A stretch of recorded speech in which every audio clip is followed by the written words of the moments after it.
Médias-Sorare. Médias-Sorare. Le premier podcast francophone dédié à Sorare. Salut, c'est Mehdi, Magic Mehdi sur Sorare. Très heureux de vous retrouver pour ce nouvel épisode du podcast Médias-Sorare. Je vous remercie de votre fidélité pour les nombreux messages que nous recevons après chaque épisode. Ça fait toujours très plaisir.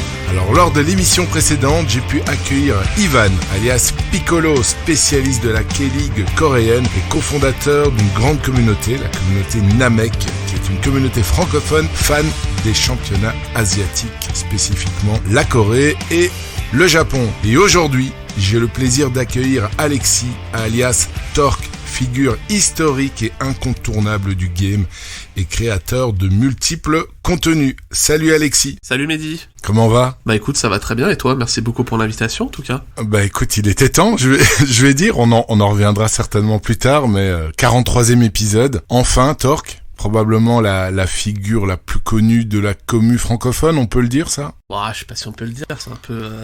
si c'est toi qui le dis, ça va, voilà.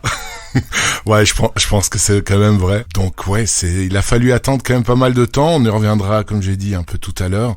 Mais je suis vraiment très content enfin de t'avoir parce que c'est vrai que ça a été demandé aussi depuis longtemps. Et Mehdi et Torque, et comment ça se fait que vous n'êtes pas encore passé à deux ? Donc là, ça y est, je suis vraiment très content. Et puis lors de la préparation, tu m'as dit, Mehdi, je m'en fous du 43 du moment que c'était pas le 42e épisode. Ouais, tu m'as fait ce plaisir de pas m'inviter pour le 42e épisode. Donc, merci beaucoup pour ça. Voilà, ça va, tu pourras pas être cramé. Alors pour ceux qui ne sont pas français, parce qu'il y a quand même beaucoup de Belges qui écoutent, donc le 42, vas-y, donne l'explication parce que tu vas pouvoir bien utiliser les termes qu'il faut. Je sais pas si c'est le département qu'il faut utiliser ou autre chose. C'est ça, ouais, le 42 c'est juste le numéro de département de Saint-Étienne et vu que je suis supporter lyonnais et qu'il y a une petite rivalité Saint-Étienne Olympique Lyonnais, voilà, ça m'aurait fait mal. Le 42 est très estampillé Saint-Étienne chez nous, donc c'est un numéro qu'on apprécie moyennement. Ouais, on va dire ça comme ça. Et moi qui suis fan de Saint-Étienne, écoute, quand tu m'as dit du moment que c'était pas le 42e, je dis ah ouais, c'est vrai, 42 c'était Saint-Étienne. Bon ben d'un côté, elle me manque un peu cette rivalité, je t'avoue que c'est quand même morose sang. On la retrouvera peut-être en Ligue 2, on sait pas. On sait pas. Oui, parce qu'en Ligue 1, je te rassure, ça sera certainement pas la saison prochaine. Ouais, j'ai bien cette impression. Ouais.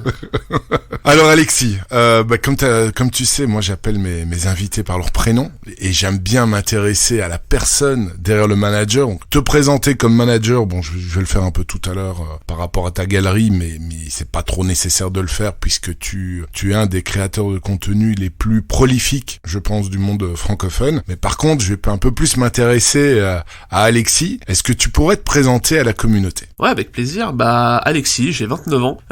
Du coup, j'habite dans la région lyonnaise depuis tout petit. Voilà, je suis de Lyon depuis tout petit. Dans la vie maintenant, je suis créateur de contenu Sorare parce que je déteste le terme influenceur qui est hyper connoté négativement en 2023. Donc créateur de contenu Sorare. Avant, j'étais chef de projet dans l'informatique avant de me lancer à 100% dans Sorare. Maintenant créateur de contenu Sorare, un peu de data scout, mais ça on va en parler un peu plus tard. Passionné de sport à côté de ça, de tous les sports. Je regarde beaucoup de sports, que ce soit du foot, du tennis, du padel, de la Formule 1, des cas du sport en général, j'aime bien regarder. Et à côté de ça, une petite passion pour le jeu vidéo aussi depuis tout petit, puisque dans l'informatique, le jeu vidéo c'est quand même incontournable, et une passion pour le catch aussi depuis tout petit, voilà, qui est très peu connu dans le monde Sorare parce que j'en parle pas, mais très fan de catch depuis tout petit aussi. Donc tu regardes, t'en fais pas ? Non, je regarde, j'en fais pas, même si j'ai le physique, non, c'est pas possible. Ouais, il faut quand même. Et quoi, le catch depuis vraiment trop petit. Moi, je regardais ça aussi très petit, mais je crois pas. Comme il y a quand même une certaine différence d'âge, on va dire, entre nous deux. Moi, c'était l'époque des Undertaker et des trucs comme ça, quoi. Ouais. Voilà. C'était plus années 2000, la grande génération catch attack qui a été connue.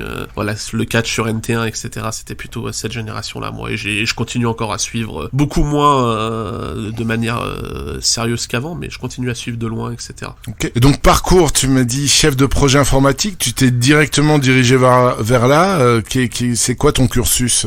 Ouais, mon cursus, pour le coup, il est plutôt simple. J'ai fait une école, j'ai eu mon bac S, et après j'ai fait une école d'informatique Epitech pour ceux qui connaissent. Et suite à ça, j'ai après chopé un job dans l'informatique où j'ai commencé un peu support, du développement de macros, du développement de scripts, d'outils, etc. Et après j'ai évolué un peu dans la boîte pour passer chef de projet informatique avant de démissionner pour partir dans l'univers de Sorare et dans l'univers du football plus globalement.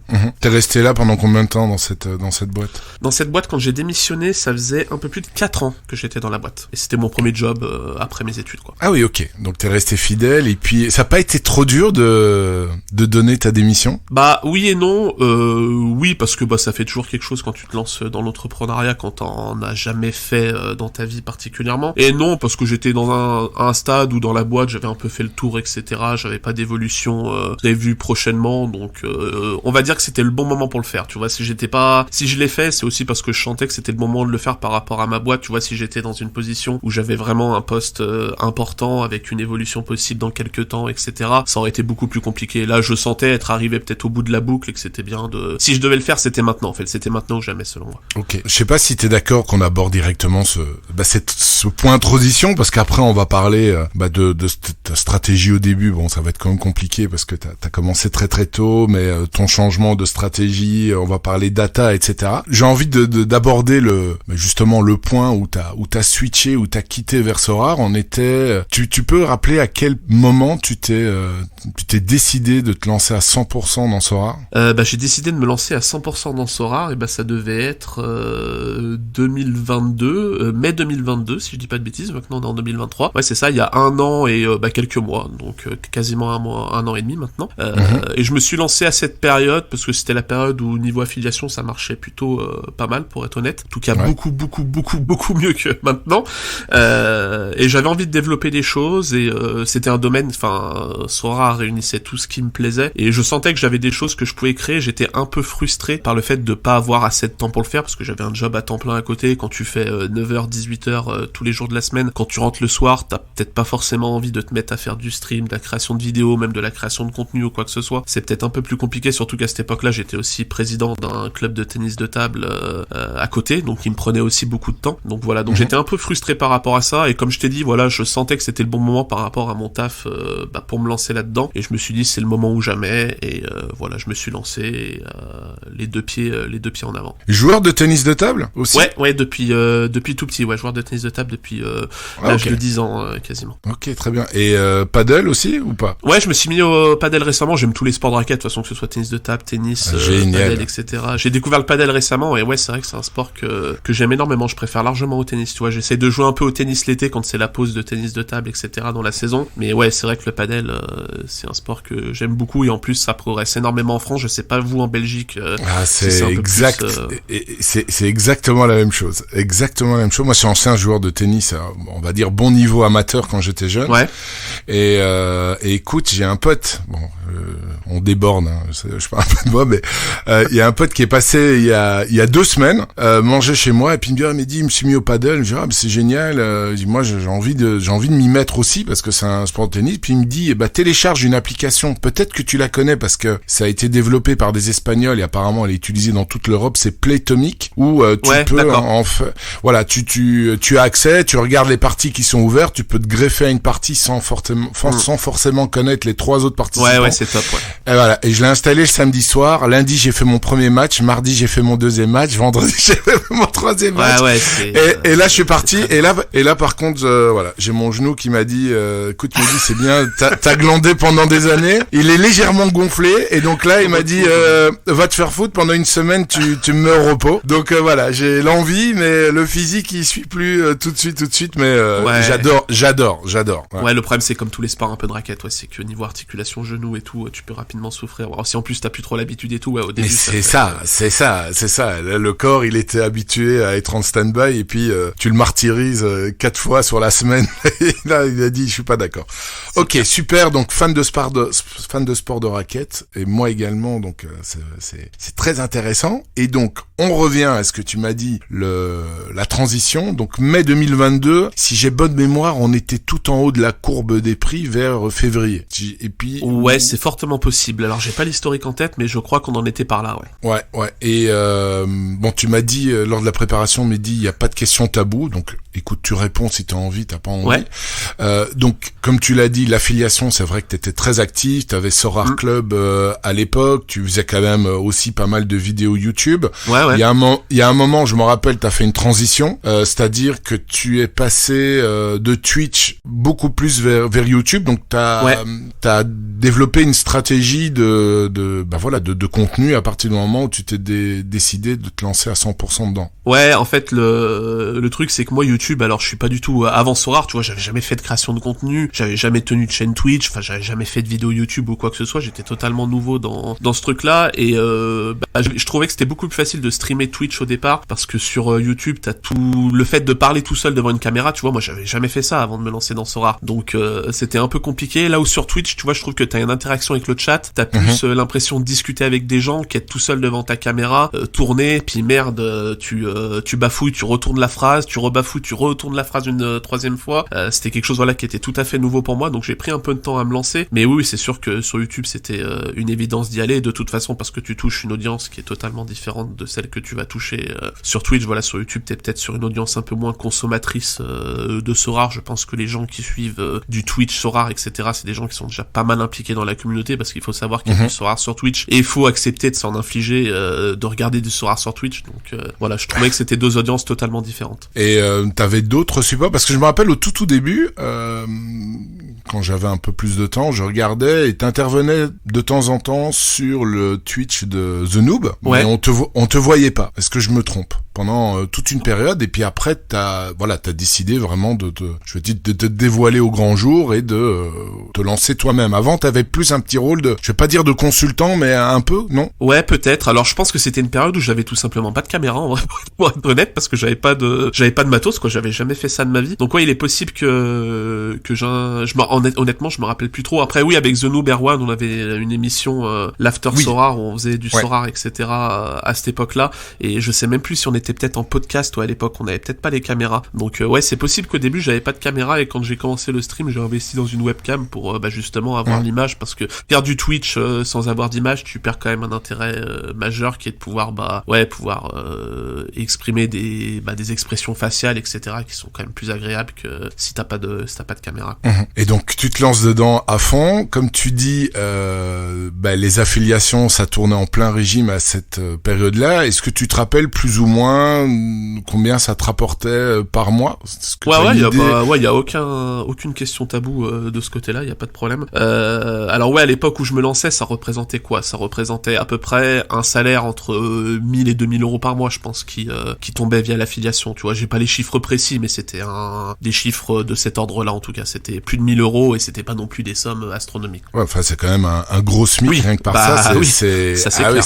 Et aujourd'hui, pour faire la comparaison, tu sais plus ou moins combien? Ouais, aujourd'hui, j'ai regardé, parce que justement, c'était Phils qui en parlait sur Twitch la dernière fois. J'ai regardé l'affiliation sur le mois d'août 2023, si je dis pas de bêtises, je crois que c'était 12 euros. Donc 120 euros d'achat, et 12 euros donc pour toi. Sérieux? Ouais. C'est ça. Et depuis le début de l'année, tu as checké? Alors j'ai pas checké depuis le début de l'année, mais de toute façon depuis la chute des prix, depuis je pense l'été dernier en fait, on est sur des chiffres. Honnêtement, je les regarde même plus. Avant, tu vois, je les regardais parce que j'aimais bien voir par jour, etc. comment ça marchait. Maintenant, je regarde même plus en fait, parce que je sais qu'il y a plus rien, et que de toute façon, même s'il y a quelques inscriptions, c'est en général des gens qui vont pas dépenser énormément. Donc, mais depuis le début de l'année, on n'est pas. Enfin là, j'ai dit 12 euros par mois en août. Je pense qu'en janvier, on devait pas être à plus de 100 euros par mois, largement, je pense. Malgré que tu sois vraiment hyper actif, donc tu as aujourd'hui, c'est quoi tes revenus? Donc tu as cette affiliation, mais bon, il faut pas vraiment compter dessus. À la limite, ça rembourse ta pastille bleue sur Twitter, c'est ça? C'est exactement ça, ouais. C'est exactement ça, ouais. Je compte 0 dessus, ouais. Oh.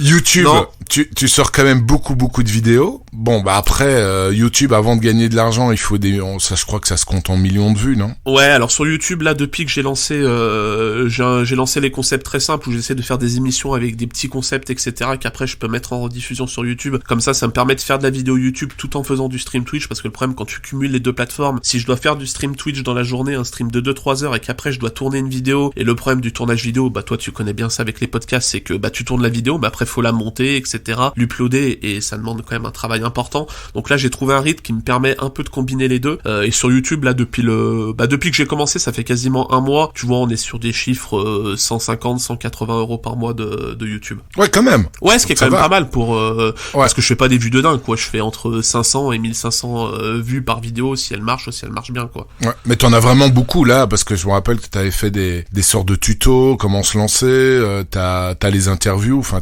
je commence à avoir pas mal de vidéos, ouais. Ouais, là je sais pas combien, j'ai pas regardé, mais t'en dois avoir une petite centaine, non? Ouais, je pense que si on n'est pas à 100, on n'est pas loin en tout cas. Ok, donc t'as ça, YouTube, alors tes autres... Twitch. Oui, il y a Twitch, c'est vrai, avec les subs, ouais, et exactement. Là tu t'en sors comment? Bah, c'est à peu près les mêmes chiffres, parce que tu sais, un stream sur un sub sur Twitch, donc un sub sur Twitch, ça coûte environ 4 € à l'acheteur, 4,99 € à l'acheteur, et nous, bah, dans la poche des streamers, tu peux compter un peu moins de 50%, puisque Twitch prend 50%, c'est d'ailleurs pour ça qu'il y a eu la plateforme Kick qui a été créée, voilà, je sais pas si t'as un peu suivi, etc. Oui. Qui promet de retribuer beaucoup plus de pourcentage sur les subs aux créateurs, etc. Donc Twitch, moi j'ai environ un peu moins de 200 subs actuellement, donc en gros tu multiplies par 2 et après tu redivises par 2 parce que t'as les impôts, etc. Donc on est sur les mêmes ordres d'idées que YouTube, quoi. Ok, ouais, parce que t'es évidemment indépendant et tu déclares tes revenus. Je suis auto-entrepreneur, ouais. Ok, bon, ça fait plus ou moins, on est à quoi? On est à 350 €, on va dire ça comme ça. Qu'est-ce que tu as d'autre encore à côté? Bah après, t'as les partenariats qui tombent de temps en temps. Là, j'ai eu la chance d'avoir un partenariat avec Pookie. Je pense qu'il y a pas mal de gens de la communauté Sorar qui ont vu passer ça dans leur timeline. D'ailleurs, je pense que la stratégie communication de leur côté a pas forcément été hyper bien pensée, parce que bon, quand t'as un ou deux créateurs qui en parlent, c'est pas mal. Quand on a 18 qui postent leur truc Pookie sur la TL Twitter, je pense qu'il y en a certains, ça doit leur sortir par les yeux. Et ouais, je pense que c'est plus négatif qu'autre chose. Mais j'ai ce partenariat qui est tombé, et avec eux, bah, on a un contrat, je touche 750 € par mois de fixe, et ça c'est très beau par contre sur les achats. Bah ouais, c'est très bien, ouais. Ouais, ça c'est vraiment très très beau. Moi j'ai été approché aussi Pookie, mais j'aurais dit malheureusement plusieurs fois, ils ont relancé et tout, mais j'ai dit désolé, j'ai pas le temps aussi en plus avec ça. Mais ça par contre, c'est rare les projets qui te contactent qu'une seule fois. C'est en général tu reçois plusieurs appels du pied. Ok, mais ça c'est vraiment une très belle rentrée. Et puis t'es ambassadeur Sorar Data ou pas? Pas du tout. Non. Alors j'ai mon code Torque, etc. qui me permet de toucher 10% sur les abonnements, les nouveaux abonnements, etc. Mais non, j'ai pas de fixe de la part de Sorar Data, je suis pas ambassadeur. Ok. Et c'est toi qui as pas voulu, ou bien ça s'est pas fait Non, c'est que j'ai pas été contacté. Ok. Comme ça c'est clair. Donc Pookie, t'as encore d'autres partenariats? Par exemple, royalties, tu t'es lancé là-dedans, parce que aussi ils m'ont bien harcelé, mais j'ai pas donné suite. Oui, alors oui, royalties, oui, je reçois en général, mais je pense qu'on les reçoit tous, en fait. De toute façon, quand on parle avec les créateurs, etc., en général, quand on reçoit un mail de promotion, de partenariat, etc., t'es quasiment sûr que The New, Fils, tous les mecs qui sont un peu dans le même giron que moi, qui font un peu la même chose que moi, on les reçoit tous, parce que je pense de toute façon, ils trient pas du tout, ils tapent Sorar, ils cherchent des créateurs de contenu, ils envoient en masse, etc. Donc oui, royalties, je suis contacté toutes les semaines, je reçois un mail. J'ai beau ne pas leur répondre, je sais pas, ils doivent penser que au bout d'un moment je vais dire oui, mais non, ce genre de projet là, moi j'ai quand même à cœur de proposer des partenariats dans lesquels, tu vois, je crois. Pookie, je l'ai proposé parce que moi, tu vois, j'ai testé, je trouvais que c'était intéressant, que le projet était sympa et n'était pas non plus un scam. Des projets comme royalties, c'est des trucs que moi je vais pas y jouer, j'ai beaucoup de mal à voir d'où ça vient et à voir quel est le but derrière un projet comme ça, comment l'argent est généré, etc. Donc je me sens pas de dire aux gens, bah voilà mon lien d'affiliation, voilà je suis partenaire avec tel projet. Par contre, moi j'y participe pas parce que je le sens pas, mais vous allez-y, faites-vous plaisir, quoi. Ok. Ouais, il doit avoir un très bon CRM royalties pour lancer. Ok, j'ai pas de réponse, je relance, ils arrêtent pas. À côté de ça, Kix, t'as été une chaîne Kix ou pas? Non, j'ai décidé de pas lancer de chaîne Kick, tout simplement parce que déjà la plateforme et tout en soi, j'ai un peu de mal. Voilà, c'est une plateforme où on sait qu'il y a pas mal de gens. En général, bah t'as ceux qui se sont lancés, des petits streamers qui se sont lancés justement pour profiter du 90-10, etc. et peut-être toucher un peu plus d'argent que ce que Twitch propose, et ça c'est très très bien. Mais malheureusement, il y a quelques personnes sur la plateforme, voilà, qui ont été bannies de Twitch, souvent pour des raisons assez graves, et qui se retrouvent sur cette plateforme. C'est aussi backé par les casinos casino en ligne, etc., Stake. Donc je me sentais pas de streamer sur cette plateforme. Et surtout la raison majeure, c'est que en fait sur Kick tu vas faire beaucoup moins de chiffres, parce que l'avantage de Twitch, c'est que sur Twitch quand même tu draines une base d'utilisateurs qui est beaucoup plus grande. Et justement sur Twitch en fait t'as toujours des gens qui vont te découvrir un peu par hasard parce qu'ils traînaient sur Twitch, parce que ta chaîne a été recommandée. Donc ça te permet d'attirer des nouveaux utilisateurs, d'avoir des nouveaux viewers, etc. et d'avoir ta communauté qui grandit. Là où sur Kick actuellement le site est trop petit, et au final en fait tu vas streamer sur Kick pour ta communauté, et t'as personne qui va venir sur Kick qui va faire ah bah tiens je t'ai découvert sur Kick quoi. Donc je trouve que sur Kick en fait tu t'enfermes un peu dans une bulle, et j'aurais du mal à streamer sur Kick en me disant je stream toujours pour les mêmes personnes, je m'ouvre pas au grand public, etc. Donc j'ai décidé de pas perdre de temps à streamer sur Kick. Ok, très bien. Et puis à côté de ça, je sais pas si tu retires de Sorare, parce que bon, on va revenir juste après, mais donc t'es focus unique et SR. Est-ce que tu retires régulièrement une partie ou pas, ou tu le réinjectes dans le jeu? Non, je retire absolument rien de Sorare. Pourquoi? Parce que j'ai pas envie de voir Sorare comme mon moyen de vivre financièrement, parce que pour moi Sorare, je pense qu'on en parlera un peu plus tout à l'heure en détail, mais pour moi Sorare ça doit être un kiff, c'est un plaisir, et je sais que si tu commences à mélanger ça, le fait d'en tirer un salaire et de vivre de ça, quand je vais regarder mes équipes, quand je vais faire mes équipes, quand je vais regarder les matchs le week-end, quand je vais regarder les résultats, ça va être ultra toxique, et je pense que ça va me rendre plus malheureux qu'autre chose, et au final je pense que ça va très rapidement me dégoûter du jeu en fait. Donc je retire rien de Sorare. Très bien, c'est une position qui est bien tranchée, et c'est vrai qu'elle est assez différente de pas mal d'autres managers qui ont des très belles galeries aussi. C'est vraiment très bien. Et puis tu as ton nouveau projet qu'on abordera, à moins que j'ai oublié encore un autre point, Datascout. Je sais pas si tu as encore d'autres... Non, on est globalement sur les principales sources de revenus. Après des fois tu as des partenariats qui tombent de manière un peu ponctuelle, qui te permettent de mettre un peu de beurre dans les épinards, mais niveau revenus réguliers, non, c'est Twitch, YouTube, affiliation Sorare qui a bien baissé, et après Pookie, et peut-être d'autres partenariats à l'avenir, en tout cas j'espère. Ok, super. Merci pour ta transparence, Alexis. Avec plaisir. On va revenir à tes débuts Sorare. Comment est-ce que t'as connu? Parce que t'étais vraiment là très très tôt, donc tu l'as connu comment? Moi je suis arrivé en février 2020, donc je suis pas arrivé dans les premiers non plus, parce que le projet a existé depuis depuis mi-2019, pardon, t'as dû en parler avec The Noob à l'époque, justement, lui qui arrivait vraiment au tout début, Donc moi je suis arrivé en février 2020, et honnêtement j'ai découvert le projet absolument par hasard, parce que c'était une époque où justement je commençais à découvrir les cryptos, j'en entendais parler, mais je m'étais jamais penché là-dessus, ça me fatiguait un peu, on en entendait parler de partout, et moi je suis pas trop bourse, finance, etc. C'est quelque chose qui me décourage assez, parce que je m'y connais pas assez, et je m'étais dit je vais m'intéresser un peu justement à la crypto, etc. Donc je m'étais réservé 1500 € à investir dans les cryptos, donc je commençais à regarder un peu ce qui se faisait, je traînais sur des forums et tout, et totalement par hasard sur le forum finance de jeuxvideo.com, donc c'est pour dire, je tombe sur un topic qui parle de Sorare, etc. Et je commence à lire, et je me dis waouh, mais c'est quelque chose qui m'intéresse quand même, parce que moi je suis un grand fan de football depuis tout petit, j'ai poncé Football Manager des heures, des centaines d'heures, des milliers d'heures même, j'ai aussi joué un peu à FUT, etc. J'aime bien les jeux de cartes, j'aime bien les jeux de construction de decks dans leur globalité, donc je suis tombé là-dessus, donc je me suis dit c'est intéressant, et en fait petit à petit j'ai dig, etc. et je me rappelle, j'avais mis 1500 € que j'avais répartis sur différentes cryptos, tu vois, je m'étais dit je mets 100 € sur celle-ci, 100 € sur celle-ci, pour éviter un peu de tout mettre dans le même sac, et en fait au bout de 2-3 jours j'ai rapatrié tout ce que j'avais investi, j'ai converti en ETH et j'ai balancé sur Sorare. Ok. Et là, c'était parti, et quand t'as commencé, tu as, je présume t'as construit tes équipes, t'as dû te chercher un peu comme tout le monde, un peu la manière dont tu allais jouer. Ouais, alors après, à l'époque, le scoring était beaucoup plus trivial qu'actuellement, c'était beaucoup un scoring basé sur les actions décisives, un joueur qui marquait des buts et qui faisait des passes décisives était quand même bien plus intéressant que maintenant, où t'as des joueurs qui font pas mal de A à score. Là, à l'époque, si t'étais pas décisif sur Sorare, c'était compliqué d'être performant. Donc ce qui m'a plu aussi, c'est que, il y avait le championnat belge, etc. C'était pas uniquement les 5 plus grosses ligues du monde, tu vois. T'avais le championnat belge, j'ai vu que moi aussi j'étais pas forcément fan des grosses ligues, c'est pas ce qui m'intéressait dans le football, j'ai directement pu aller chercher un peu les stats des joueurs en Belgique, et je me rappelle mon premier achat, ça m'a été Ruud Vormer rare, parce que il faisait passe décisive sur passe décisive à l'époque. Ouais, c'était un des GOAT du jeu. Ouais. Et puis ok, t'as commencé à construire, t'avais quand même une très très belle galerie. Je sais pas, c'était à l'époque des replays aussi, en pleine période Covid, et je me rappelle, je crois que si je me rappelle bien, c'était Banzai qui avait expliqué un peu en détail comment ça se déroulait. Comment est-ce que t'as vécu cette période-là? T'étais d'autant plus chaud sur Sorare? T'étais vraiment à fond dedans? Honnêtement, je pense que sans cette période Covid et cette période des replays, je sais pas si je serais encore sur Sorare, et même si je serais créateur de contenu Sorare, en fait.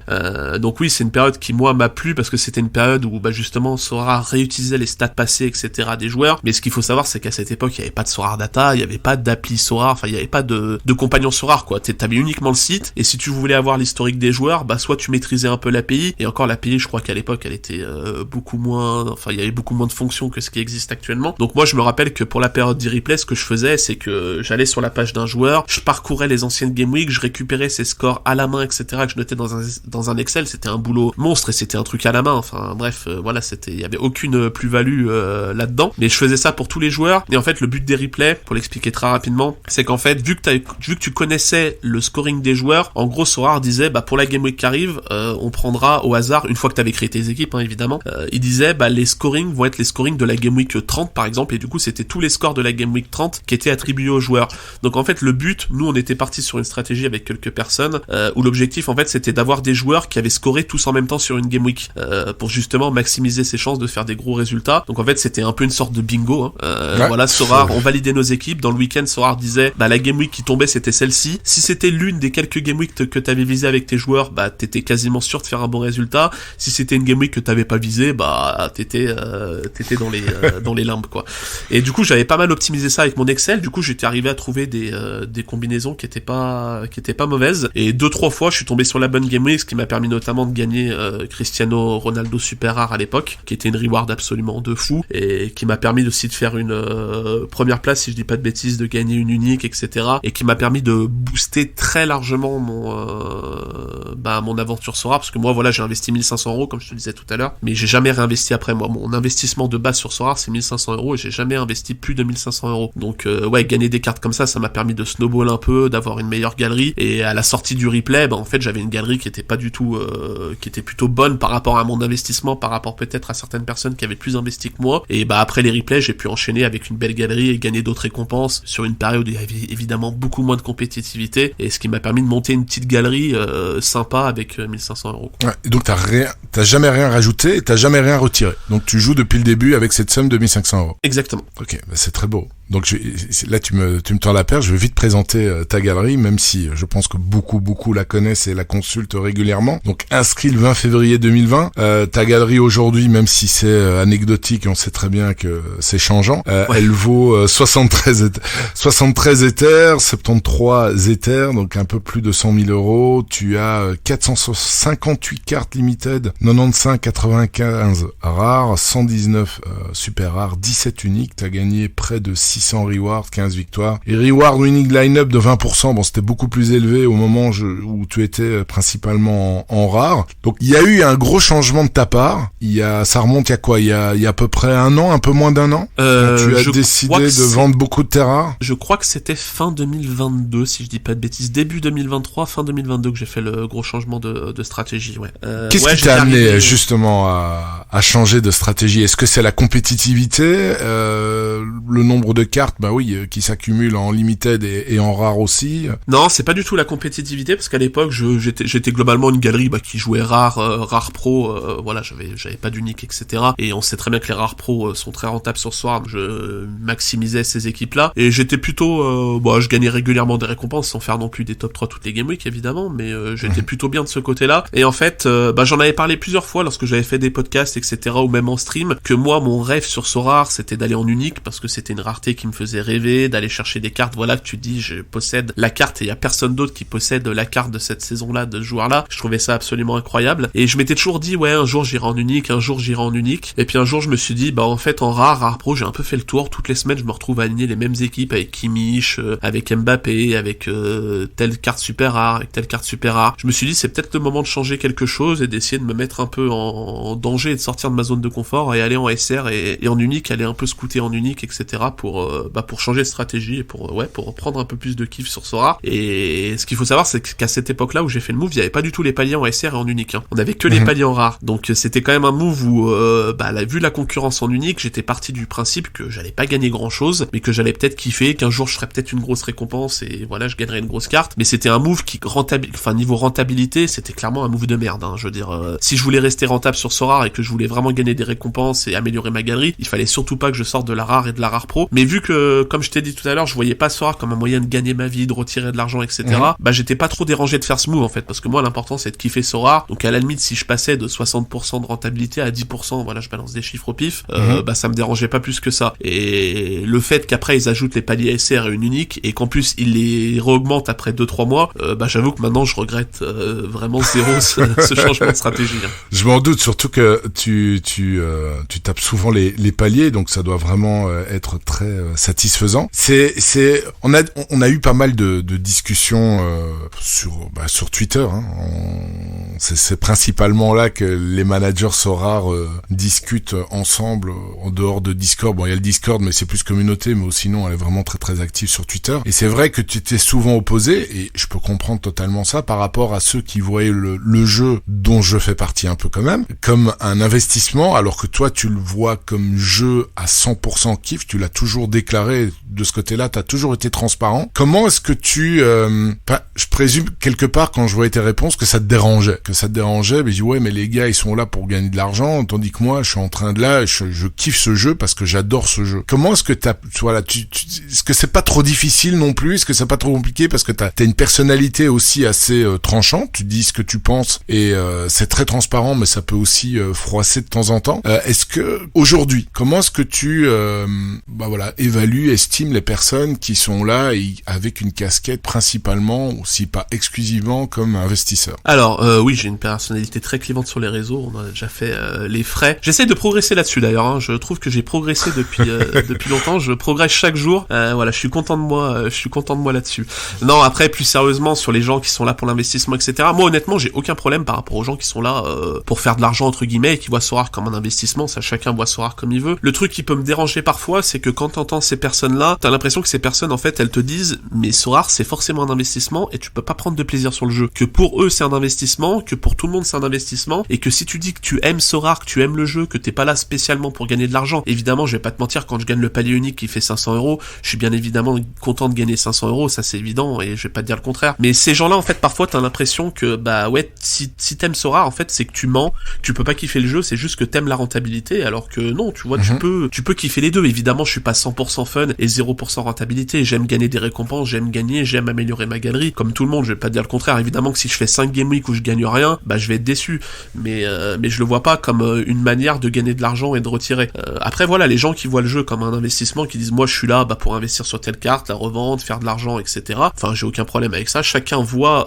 Sorare comme il le veut. Là où moi j'essaye d'avoir un discours, c'est peut-être pour les nouveaux arrivants, où moi j'ai du mal à dire maintenant aux nouveaux arrivants en 2023, vois Sorare comme un investissement, parce que je pense que tu vas plus décevoir les gens, et c'est peut-être des gens qui vont arriver, qui vont investir, qui vont être déçus peut-être d'avoir perdu de l'argent ou de pas en gagner assez, parce que je trouve que maintenant sur Sorare, si t'arrives en 2023, vu les prix, je suis pas sûr que tu sois perdant sur court moyen terme. Par contre, t'auras peut-être une espérance de gain, où on t'a peut-être fait miroiter des choses. Non, tu gagneras pas autant que ce que tu crois, donc viens sur Sorare pour prendre du plaisir. Si jamais tu gagnes, tant mieux, c'est du bonus, mais voilà, viens pour kiffer le projet, viens pour kiffer le concept de scouter, d'aligner des équipes avec des joueurs que tu suis, que t'aimes suivre en direct, et après si tu gagnes, que tu gagnes de l'argent, que tu gagnes les paliers ou quoi que ce soit, c'est du bonus et tant mieux. Ouais, surtout que toi tu l'as réinvesti comme tu l'as dit directement, donc finalement quand tu gagnes une carte 500€, c'est génial, mais je vais dire tu vas pas en profiter dans la vraie vie.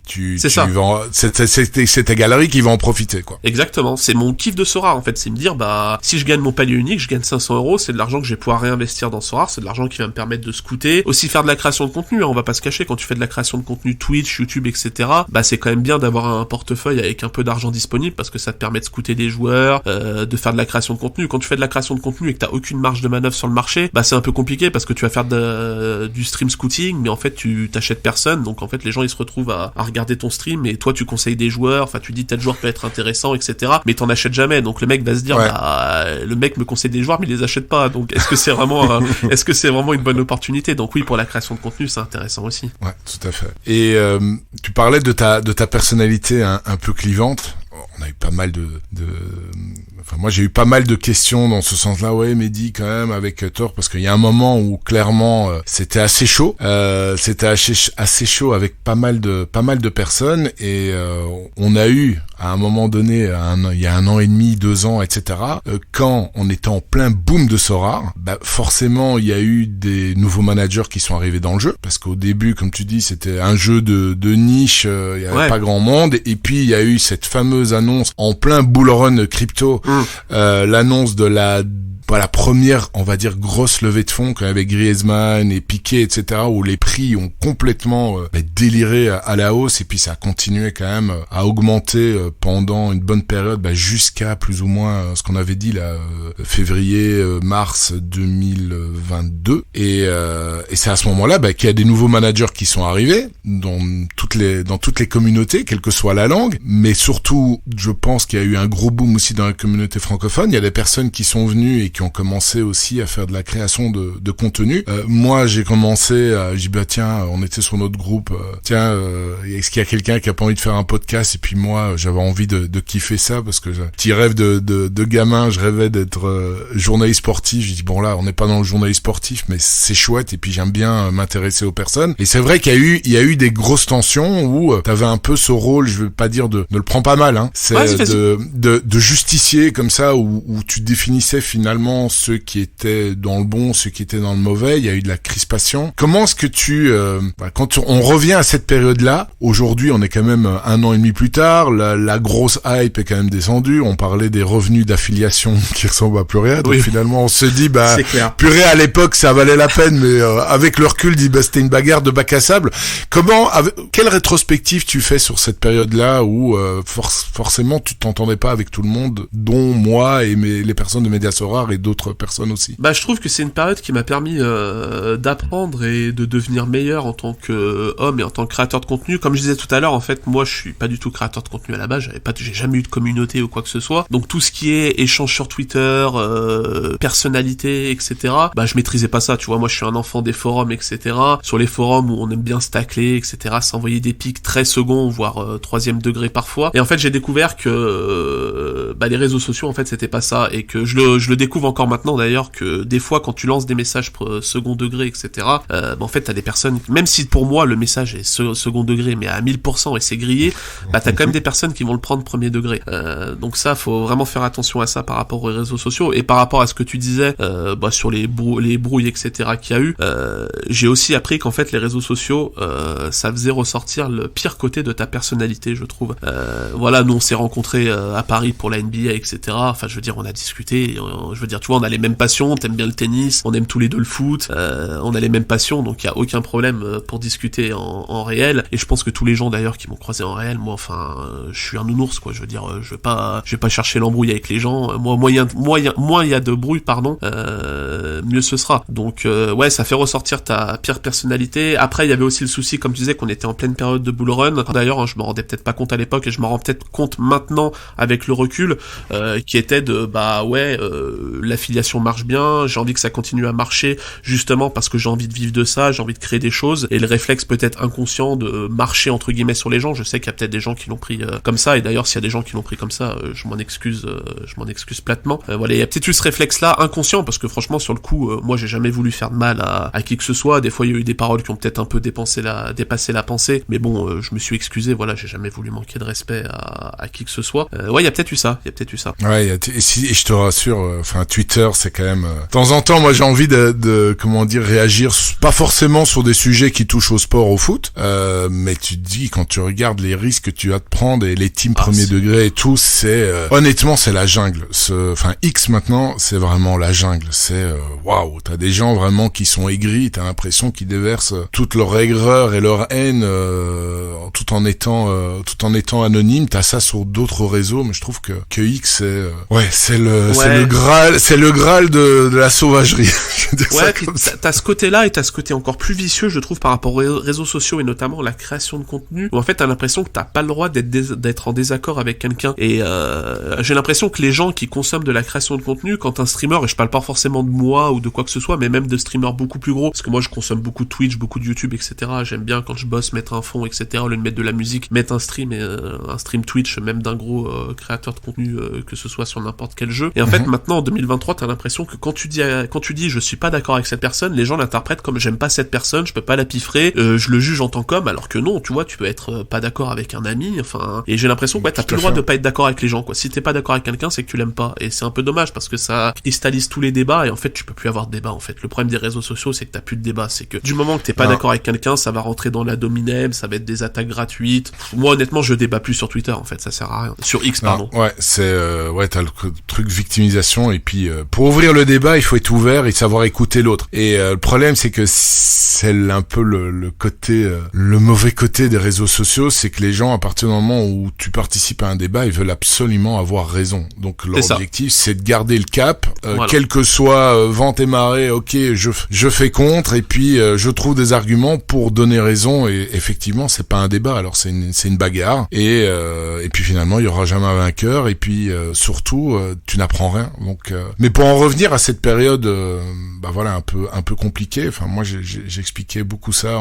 Je t'en avais parlé quand on s'était vu et pour préparer l'émission. Moi, je comprenais quelque part aussi. À partir du moment où tu quittes ton job, tu te lances à 100% dans l'inconnu, et puis surtout que c'était la première expérience, parce que là, tu dis, je suis resté, j'ai terminé mes études, j'ai commencé dans une boîte informatique, je suis resté là jusqu'au moment où quitté. Donc finalement, t'avais une seule expérience professionnelle, même si t'as certainement évolué, parce que tu m'avais dit que t'étais chef de projet. Il y a quand même, ok, je me lance, mais il y a quand même cette peur, et puis il faut défendre son bout de pain. Donc moi, je disais souvent autour de moi, je dis oui, honnêtement, ça me blesse parce que on m'attaque, et moi je suis quelqu'un de très ouvert et très avenant, et j'aime bien quand les gens sont heureux et réussissent. Moi, ça me fait plaisir en fait de voir les gens satisfaits. Mais c'est vrai que à côté, j'avais d'autres ressources aussi. Mais quand on se lance là-dedans, je disais il faut pas oublier, il a quitté son job, il se lance à plein dedans. Il y a une grosse hype, donc ça, ce qui est génial, les revenus, les prix des cartes montent, mais en même temps,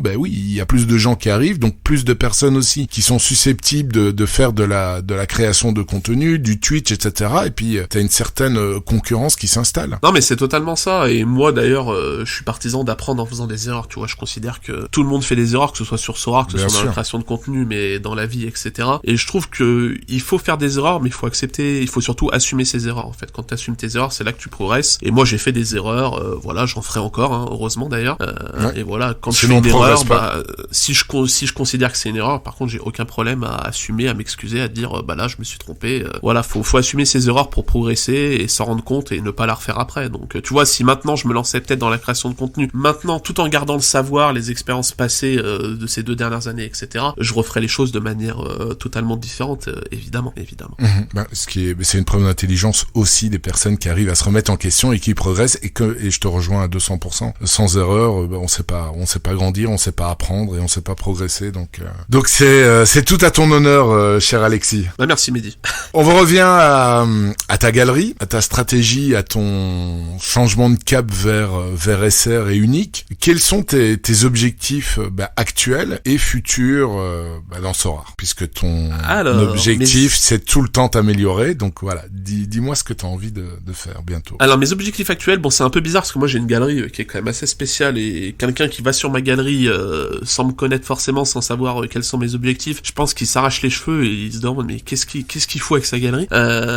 Donc moi j'aime bien avoir des objectifs un peu par rareté, j'aime bien me fixer des objectifs. Donc l'objectif en limited, il est très simple, c'est d'essayer d'avoir le plus de Scandinaves possible sur le jeu. Donc j'essaie d'avoir tous les Scandinaves disponibles en limited. Pourquoi ? Parce que j'adore ces pays depuis tout petit, Danemark, Finlande, Norvège, Suède, Islande, etc. Donc j'essaie d'avoir tous les Scandinaves du jeu. D'ailleurs il va falloir que j'en achète parce qu'il y en a sûrement qui sont sortis qui n'étaient pas disponibles avant avec les nouvelles cartes. Donc j'ai énormément de cartes. Attends, je t'arrête parce que je voudrais comprendre. Pourquoi les pays scandinaves ? Et honnêtement, je serais incapable de te l'expliquer.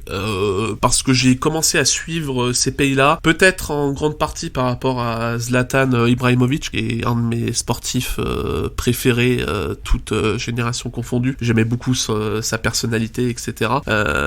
Donc peut-être par rapport à lui, j'ai commencé à découvrir ces pays-là. Puis j'aime bien suivre des choses que les autres ne suivent pas, en fait. J'ai beaucoup de mal à suivre la hype, à suivre quelque chose que tout le monde suit. Et la Scandinavie, c'est pas non plus les pays les plus suivis du monde, que ce soit dans le monde du sport ou même dans la globalité. Donc je me suis attaché à ces pays-là et je m'en suis jamais détaché en fait. Okay. Et t'as jamais fait de voyage en Scandinavie, dans un des pays Non, jamais encore, jamais. Et c'est justement un des objectifs plus tard dans ma vie. J'aimerais beaucoup faire un road trip, tu vois. J'aimerais beaucoup partir en Scandinavie, mais genre partir un mois et vraiment parcourir un peu la Suède, la Norvège, etc., le Danemark, vraiment faire un grand voyage, quoi. J'ai pas envie d'y aller, tu vois, de faire un week-end de 2 jours parce que ça me frustrerait plus qu'autre chose. T'as bien raison. Moi, c'est un pays que j'ai envie de faire, c'est l'Islande. Mais bon, maintenant, le problème, c'est que c'est tellement touristique. Ouais, c'est le problème. Je dis je vais attendre encore quelques années et pays scandinave. J'ai fait la Laponie il y a plusieurs années. J'ai fait en plein hiver où tu vois jamais le soleil. Tu vois, j'avais fait un trip là avec un chien de traîneau, tu vois. Tout seul avec un gars. Ouais, c'était kiffant. J'avais besoin de recharger. C'était en pleine période, pleine période de Covid. J'avais besoin de me ressourcer et je suis parti là-bas tout seul pendant une semaine. Ah bah là, ouais, tu te ressources bien, là. Là, c'est, là, t'as rien. Là, t'as rien du tout. Ok, super. Donc, amoureux de la Scandinavie au point de collectionner, donc tous les joueurs scandinaves ou uniquement les joueurs qui jouent dans des championnats scandinaves? Non, tous les Scandinaves de tous les championnats, parce que tous les joueurs qui jouent dans les pays scandinaves, Sorare couvre pas encore énormément de clubs. Non, c'est vrai. Et surtout, ça me permettrait pas de jouer la Champion, l'Asia, l'América, etc. Donc vraiment tous les Scandinaves du jeu. Pourquoi? Parce que la rareté limited, c'est une rareté qui m'a jamais attiré. Vu que je suis arrivé en 2020, je suis arrivé avant les limited. Donc je pense que quand t'as connu Sorare avec les rares, les super rares, les uniques, c'est un peu compliqué de jouer en limited, quoi. Je veux dire, j'y prenais pas de kiff. Je gagnais une carte, au final, ça m'intéresse pas tellement de la gagner. J'ai pas d'attache aux joueurs parce qu'il y a tellement d'éditions de cartes que j'ai pas ce sentiment d'appartenance que le joueur je le possède, etc. Donc je me suis lancé ce petit défi parce que le problème de pas jouer la limited, pendant très longtemps j'ai pas joué la limited et j'ai jamais eu de limited. Le problème c'est que t'as quand même pas mal de compétitions un peu spéciales Sorare qui sont réservées aux limited et ça m'embêtait de pas pouvoir les jouer, donc je me suis dit il faut que j'arrive à concilier un peu objectif là-dessus et kiff, et voilà, c'est trop bien pour moi de jouer avec mes Scandinaves, de les aligner chaque game week pendant les divisions, pendant les game week internationales, pouvoir aligner mon stack Danemark, bon il y a pas Smashel, ça va bientôt arriver avec Anderlecht, mais mon stack Suède, etc. Voilà, c'est un vrai kiff de ce côté-là, et ça me permet de prendre du plaisir à jouer en limited, et je pense que j'en prendrai pas autrement. Ok, et donc t'arrives à quoi? Aligner une équipe en All-Star, U23, Challenger, Champion aussi? Ouais, en vrai j'aligne partout, parce que j'ai 450 cartes, alors c'est évidemment pas des équipes avec des T0 qui peuvent gagner et qui peuvent faire podium toutes les game week, mais j'arrive à aligner un peu dans toutes les divisions, et ça me fait plaisir. Mais tu vois, la Monthly All-Star Limited, je crois que je suis dans le top 150 pour l'instant, je suis bien classé, notamment parce que la Game Week internationale et le Danemark qui a joué Saint-Marin et la Suède qui a joué l'Estonie avec 2 match-up ultra favorables, et j'ai pu aligner mes stacks, donc ça m'a fait du bien. Mais j'arrive à performer, à gagner des T3, T4, parfois une T2 par-ci par-là, et ça me fait très plaisir. Ça me fait des cartes très souvent que j'offre à la communauté, ça me permet de faire des petits cadeaux, donc c'est top. Ok, donc on passe les limited. Alors en rare, du coup j'avais totalement abandonné cette rareté avec mon passage en SR unique. J'avais décidé de vendre toutes mes rares. Parce que le problème, notamment par rapport à la rare pro, la rare pro où on peut aligner 2 SR, le problème c'est que je m'étais dit il faut que j'arrive à focus division SR et unique, et je savais que si je gagnais des cartes rares, j'aurais le réflexe humain d'aligner mes meilleurs SR en rare pro parce que c'est la division la plus rentable sur Sorare. Donc je me suis dit il faut que je me sépare de toutes mes rares, pas être tenté d'aligner des rares pro, et vraiment focus SR et unique comme je m'étais fixé l'objectif. Et après, depuis quelques temps, j'ai décidé d'y retourner en rare, surtout sur des joueurs U23, pour scouter un peu, et notamment lier un peu mon taf avec Datascout sur Sorare, faire un peu de création de contenu autour du scouting U23, et c'est ce qui me fait aussi beaucoup plaisir sur Sorare, c'est d'aller scouter des joueurs, regarder des joueurs que je connaissais pas forcément, me dire lui, je crois beaucoup en lui, je vais l'acheter, c'est pas forcément du court terme, mais plus du long terme, dans 2-3 ans, parce que je suis sûr que ça peut être un très bon joueur. Donc voilà, je me suis fixé comme objectif en rare de repartir sur un peu du 23, et d'essayer de faire une petite équipe U23 sympathique pour kiffer, et après si je gagne des cartes, potentiellement faire une cap de 140, voilà, petit à petit, mais avoir une exposition très minime en rare par rapport à la SR et la unique, quoi. Enfin, t'as quand même 95 cartes, c'est quand même beaucoup comme... Ouais, mais il y a le basket. Ah oui, il y a la NBA dans le nombre de cartes. Évidemment. Et NBA, là, t'es aussi chaud que la saison passée? À NBA, je suis archi chaud, j'ai rien vendu, j'ai tout gardé, j'ai limited rare et un petit stack challenger super rare, donc je suis hyper chaud, je sais pas du tout ce que va donner la saison, on est un peu dans le flou complet pour le moment, mais ouais, je suis archi chaud de resuivre un peu les matchs, de réaligner mes équipes et de rekiffer la NBA, hein. Si ça, et peut-être qu'un jour on aura les paliers en NBA d'ailleurs, ce serait le plus gros kiff du monde, mais ouais, très très chaud pour le retour de de la saison. J'ai tout gardé, donc j'attends avec plaisir. Ouais, je vois que t'en as beaucoup. Des cartes rares, donc foot, t'en as 26, évidemment. C'est beaucoup moins. Et puis t'as pris Kolo Muani, j'ai vu il y a pas longtemps. Ouais, alors c'est un trade. Il est plus 23. Ouais, c'est un trade pour vendre parce que du coup je peux transvaser un peu en super rare, ça expliquera. En super rare récemment, j'ai pris le choix d'essayer de vendre toutes mes super rares champions. Pourquoi ? Parce qu'en fait, un week-end et tout, je me suis déterminé, je me suis dit putain, mais j'ai l'impression de rien gagner en champion, etc. Et en fait, j'ai checké, en champion SR, j'ai absolument gagné 0 carte sur Sorare depuis très très très longtemps, depuis plus d'1 an. Et malheureusement, je possède des cartes comme Lucas Hernandez, Coman, après j'en possédais d'autres, des gardiens, etc. Mais en fait, c'est des cartes qui coûtent très cher parce qu'elles sont étampillées de champion, et comme tu sais, sur Sorare, les cartes champion coûtent forcément plus cher que les autres pour le même scoring. Et donc je me suis dit, mais en fait, à quoi ça sert que j'ai ces cartes ? Elles valent cher, et niveau SO5, mais en fait, elles sont pas du tout rentables parce que je gagne rien avec en champion, et j'ai pas une galerie pour jouer la champion SR qui coûte très très très très cher. Voilà, c'est très très cher la champion SR. Donc je me suis dit, il faut que j'arrive à vendre mes champion SR pour justement me faire un pool complet de Asia, America, Challenger et seconde division pour pouvoir jouer les KP, la S et les divisions régionales avec un pool de cartes conséquent. Donc j'ai commencé à vendre mes SR, mais bon, comme tu le sais aussi, je pense le marché des SR c'est quand même très très illiquide. Donc pour me séparer de certaines cartes, je suis obligé d'accepter un peu des trades, etc. Et du coup le Kolo Muani rare, c'est une carte qui a atterri dans un trade, et je vais peut-être attendre 2-3 semaines, peut-être qu'il score un peu avec Paris, que ça commence à se régler. S'il fait 2 scoring décisifs de suite avec Paris, je pense qu'il peut prendre un peu en valeur, mais c'est une carte qui à terme a vocation à partir de ma galerie et à être vendue. Ok, ouais, je te suis parfaitement par rapport au champion. En rare, c'est encore plus compliqué qu'en SR. Ouais. Tu fais des scores de malade, et puis là, ça devient...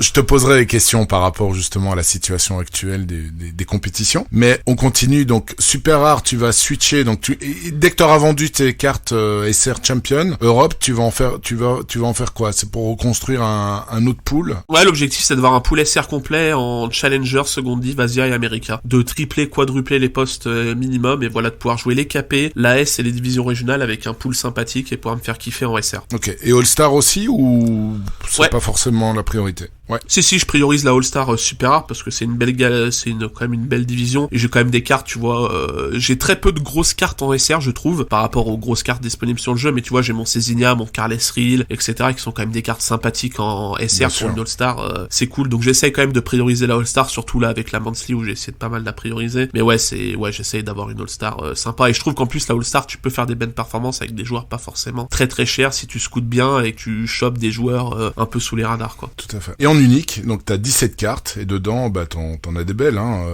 Quand tu dis, en super rare, t'as Taremi, qui est vraiment une très belle carte, Maubleu, qui est le GOAT des gardiens, là. Tu vois, Maubleu que j'ai récupéré il y a une semaine, là, justement, dans un trade, etc., par rapport à, justement, me construire un pool seconde division, sympathique, quoi. Ouais. Et donc, l'objectif en unique, c'est quoi, les caps? L'objectif en unique, c'est les paliers, voilà.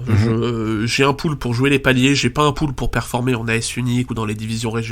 Donc l'objectif c'est vraiment les paliers. Quand je construis mon équipe, la première équipe que je fais c'est la Cap 240 unique, y a pas photo. Donc les uniques, j'ai pas prévu de bouger tant que ça pour l'instant, parce que j'ai un petit pool sympa en gardien, défenseur, milieu, avec quelques choix où je peux un peu ajuster les match-up, donc ça me va bien. J'ai un seul souci en unique, c'est que j'ai beaucoup d'attaquants, et malheureusement des attaquants que j'avais plutôt bien scoutés, j'étais content, et qui sont un peu tombés dans la fosse des DNP Sorare. Tu vois, j'avais un Morgan Guilavogui que j'avais acheté l'année dernière au Paris FC, j'étais très content de l'achat parce que pour le coup il avait fait une bonne fin de saison et tout, et je croyais beaucoup en lui, et je le voyais bien rejoindre un club un peu plus solide de Ligue 2, être titulaire, et malheureusement le scouting a peut-être été tellement bon qu'en fait il a été scouté par Lens, et du coup il se retrouve sur le banc à Lens, donc niveau SO5 c'est très compliqué. Ouais, tout à fait. Et moi je l'avais en rare et je l'ai backé aussi, mais vas-y continue. Ouais. Et j'ai aussi, tu vois, Manuel Benson, pareil en unique, qui est un joueur que j'adore et tout, à Burnley et tout, c'était top, mais malheureusement en fait Burnley ils ont recruté 15 ailiers, donc je sais pas quel est leur plan, mais ils ont 15 ailiers, du coup Benson en fait il se retrouve à même pas jouer alors qu'ils l'ont prolongé, donc je comprends rien à ce qui se passe à Burnley, mais du coup je me retrouve avec quasiment aucun attaquant titulaire. J'ai le bon vieux Gabriel Auch,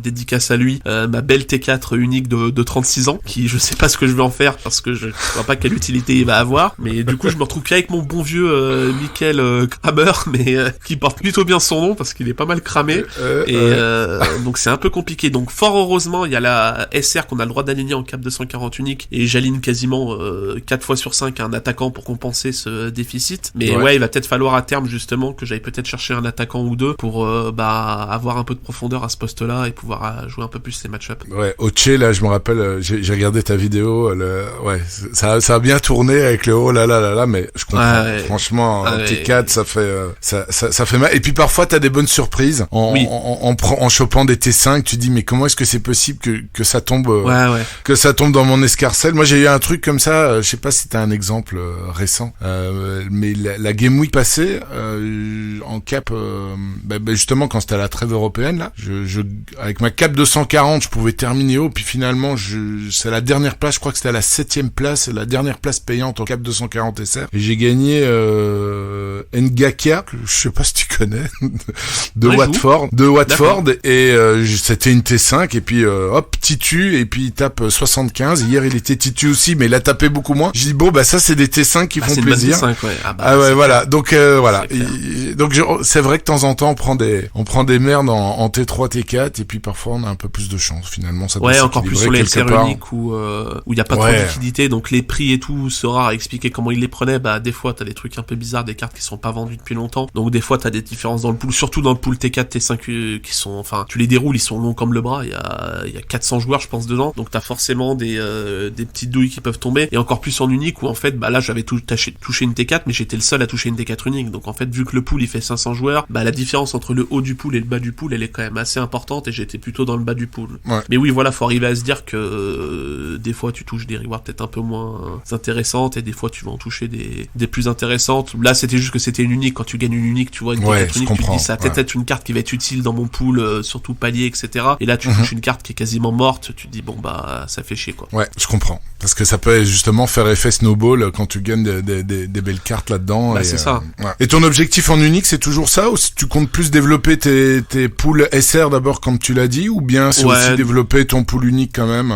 Non, en unique je développerai pas le pool plus que ça, que jouer les paliers, parce que si je veux un jour prétendre à jouer que ce soit l'AS unique, la Champion, la Challenger unique, ça demande beaucoup trop d'investissement, et les cartes sont à un prix que je peux pas me permettre de faire avec ma galerie, etc. Déjà que je puisse jouer l'unique avec ma galerie alors oui, 70 ETH évidemment c'est énormissime, mais pour jouer l'unique et jouer les SR c'est pas non plus énormissime. Enfin j'ai pas une marge de manœuvre de fou. Donc non, l'unique ce sera toujours les paliers, et je préfère jouer à la limite, peut-être me faire un peu plus plaisir en SR et garder l'unique uniquement pour les paliers. Après si j'ai un petit pool, une petite profondeur, et que j'aligne une All-Star unique à côté avec des cartes que j'utilise pas, je le ferai, mais non, j'irai pas sur les divisions régionales parce que là c'est pas pour moi. Je laisse ça aux baleines. Ouais, on a toujours plus gros que nous de toute façon, mais c'est vrai que les baleines, si tu regardes notre ami, ton ami, et puis moi je l'ai eu comme invité aussi, très sympa, Banzai, qui performe quasiment c'est un autre monde. À toutes les games. Oui, mais tu vois les magnifiques cartes. Après il y a toujours un facteur chance, mais c'est vrai que il faut du très très lourd pour taper du très lourd.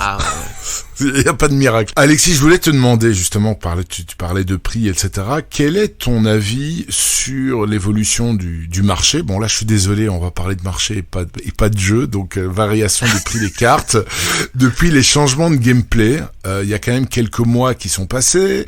On voit quand même, corrige-moi après, si je dis de la merde, tu me dis, écoute Mehdi, là je suis vraiment pas tout d'accord avec toi, mais il y a on va dire une certaine stabilisation même de la plupart des cartes en rare, SR, etc. Les cartes nouvelle saison sont maintenant commencent à sortir de plus en plus. Quel avis tu as justement sur l'évolution du marché, sur les leviers que Sorare a utilisés pour justement essayer de le stabiliser et faire évoluer le gameplay, l'augmentation comme tu l'as dit, des paliers SR et uniques. Je voulais avoir un peu ton avis là-dessus, par rapport à l'onboarding, par rapport à la santé du marché. Bon, déjà, je suis totalement d'accord avec toi sur le fait qu'il y a une stabilisation depuis quelques mois. Je suis d'accord à 100% là-dessus, et d'ailleurs, c'est très bien. Après, au niveau de l'évolution des prix, moi, je trouve justement bien que ce soit un peu stable, parce que comme l'avait dit Nicolas dans un tweet, etc., je vois encore des gens qui fantasment un peu sur la montée de prix des cartes. Il y en a encore qui se disent mais les cartes, est-ce qu'elles vont remonter au prix où elles étaient un jour? Mais moi, je fais partie de ceux qui disent que ça ne remontera jamais à ces prix-là, et je fais partie de ceux qui disent qu'il ne faut pas que ça remonte à ces prix-là. Ce que je trouve intéressant sur Sorare, c'est quand les prix sont stables et que les prix du marché sont drivés par des éléments sportifs, tu vois, que ton joueur il baisse de prix parce qu'il s'est blessé, parce qu'il est repassé remplaçant, parce qu'il est dans une période un peu compliqué niveau scoring, et à l'inverse qu'il augmente de prix parce qu'il est transféré dans un club intéressant, parce qu'il passe titulaire, parce qu'il enchaîne trois grosses perfs, et du coup t'as des gens qui vont aller l'acheter peut-être parce qu'il est en surperformance, etc. Ça, je trouve que c'est sain dans l'écosystème Sora, et je trouve que c'est comme ça que le projet doit évoluer, doit continuer d'évoluer niveau prix du marché. Après, par rapport au levier que Sora a activé, je sais pas qu'est-ce qu'ils ont activé comme levier, à part peut-être jouer sur le rythme des enchères. Après, honnêtement, comme je le dis toujours dans mes streams, moi je suis pas du tout un expert du marché, je suis pas un mec qui check tous les jours les prix des cartes, etc. Est-ce que ça a évolué, est-ce que ça a baissé, c'est quelque chose qui me dépasse un peu, et c'est pas quelque chose qui m'intéresse plus que ça. Donc je sais pas, peut-être qu'ils ont réduit le rythme des enchères, mais je trouve voilà que c'est plutôt bien. Après, niveau onboarding, bah évidemment c'est plus compliqué dernièrement, mais c'est aussi normal parce qu'on est sur un projet, bah tu vois, le fitness, ça a été un truc annoncé en grande pompe et ça a été revert 3 semaines après. Donc évidemment que le projet est pas mature à faire du marketing de masse et accueillir une masse de managers. Je veux dire, moi, je le dis souvent aussi, je suis assez déçu entre guillemets parce que pour moi l'année 2023, tu vois, je la voyais comme une démocratisation un peu de Sora. Pour moi, c'était l'année où justement le gameplay se mettrait en place, on aurait quelque chose évidemment de pas stable à 100%, faut toujours que ça évolue, faut toujours qu'il y ait des mises à jour de gameplay pour que le jeu évolue et progresse, ça y a pas de souci. Mais je pensais qu'en 2023, on aura un gameplay assez mature pour justement lancer cet onboarding de masse, avoir du marketing de masse, et que Sora puisse conquérir des gens qu'ils avaient pas pu conquérir avant par manque de marketing, manque de gameplay, etc. Donc pour moi, on est un peu en retard par rapport à ce que j'imaginais, mais c'est peut-être moi qui m'étais fait une image un peu trop optimiste du projet. Mais Nicolas a dit quand même que le marketing, ils sont en pleine préparation, que ça va bientôt être lancé. Donc ils estiment finalement que tout est plus ou moins prêt. Bon, il y a l'app qui prend du temps, mais quand on regarde les prix aujourd'hui, est-ce que tu penses que cette stabilisation pourra être stabilisée, sans mauvais jeu de mots, sur le long terme, ou bien tu te dis ouais, mais il y a quand même la concurrence quand on voit les points qu'il faut taper là-dedans, est-ce que ça va toujours stimuler assez de personnes à mettre des sommes conséquentes en se disant ouais, j'ai mis des sommes assez conséquentes, mais je gagne rarement des cartes, et des belles cartes encore plus rarement. Ouais, je peux comprendre ce sentiment-là, et c'est un sentiment qui, je pense, est tout à fait normal et humain. Après, je me dis que c'est aussi à Sword de faire évoluer son gameplay pour que le plaisir sur Sword ce soit pas juste gagner de récompense ou pas gagner de récompense. Et surtout, par rapport à ça, je me dis, on est en plein lancement du nouveau EAFC là, et quand je vois les sommes qui sont balancées dans du pack opening, quand je vois déjà le prix du jeu, rien que le prix du jeu, des gens qui sont prêts à dépenser 100 balles pour juste avoir accès 5 jours avant la sortie officielle du jeu, et après les sommes qui sont balancées dans les packs, et sur un jeu que tu rachètes toutes les semaines et qui n'a aucune valeur, tes cartes elles n'ont aucune valeur ou quoi que ce soit, je me dis, Sora a quand même une masse de managers à aller chercher si le gameplay est bon et un peu plus dynamique, ou tu kiffes un peu plus, si t'arrives à peut-être aller chercher les bons créateurs de contenu pour faire la promotion de ton projet, t'as quand même un bassin de joueurs, un bassin de managers à aller chercher qui est quand même vachement grand et vachement important, quoi. Pour toi, quelles seraient les clés, justement, les évolutions, si t'étais derrière à la barque? Ouais. Qu'est-ce que derrière le gouvernail, enfin, je vais pas dire à la place de Nicolas, mais plus à la place des personnes qui décident au niveau du gameplay, quels seraient, je vais dire les 2 changements majeurs ou modifications majeures que tu apporterais? Parce que comme tu l'as dit dans ta présentation, t'es un peu un geek, quelqu'un qui est vraiment qui draine et qui baigne dans le monde des jeux vidéo, et donc qui a une très grande connaissance. Quelles sont les modifications que tu apporterais justement pour qu'ils soient encore plus attirants? Pour moi, il y a un truc qui devra arriver et qui est primordial, c'est avoir un système de niveau et que tu puisses jouer face à des gens. Tu vas en parler de compétitivité tout à l'heure. En fait, ce qui va donner envie peut-être aux gens de participer, c'est de pouvoir jouer contre des gens qui ont le même niveau qu'eux. Là, actuellement, sur Sora, c'est un non-sens complet. Et si on prend la Monthly Limited, ça l'exacerbe encore plus. Mais c'est un non-sens complexe sur la Monthly Limited. T'es Roxy Sea Dog, qui a une galerie limited. Je sais pas combien il a d'argent en galerie limited, mais ça doit être des dizaines de milliers d'euros, qui se retrouve à jouer dans la même compétition avec un manager Sora qui a 100 € de galerie. C'est pas pertinent, et ça frustre le petit manager, et ça dessert plus qu'autre chose la cause. Donc pour moi, le premier truc qu'il faudra instaurer, et que Sora doit instaurer à un moment, c'est de pouvoir jouer à ton niveau et d'avoir l'impression de jouer contre des managers qui ont ton niveau. Et si tu performes pas, c'est pas parce que le mec avait 100 cartes limited et que toi t'en avais 5 et que forcément c'est plus facile pour lui, mais c'est que le mec à côté de toi, il a fait des choix qui sont meilleurs que toi. Et quand t'as cette explication, c'est peut-être un peu plus facile de l'encaisser que de faire je sais pas, une T5 avec un très bon score, et tu vas sur Twitter après, t'as 4 mecs qui postent leur top 100 en limited avec que des GOAT.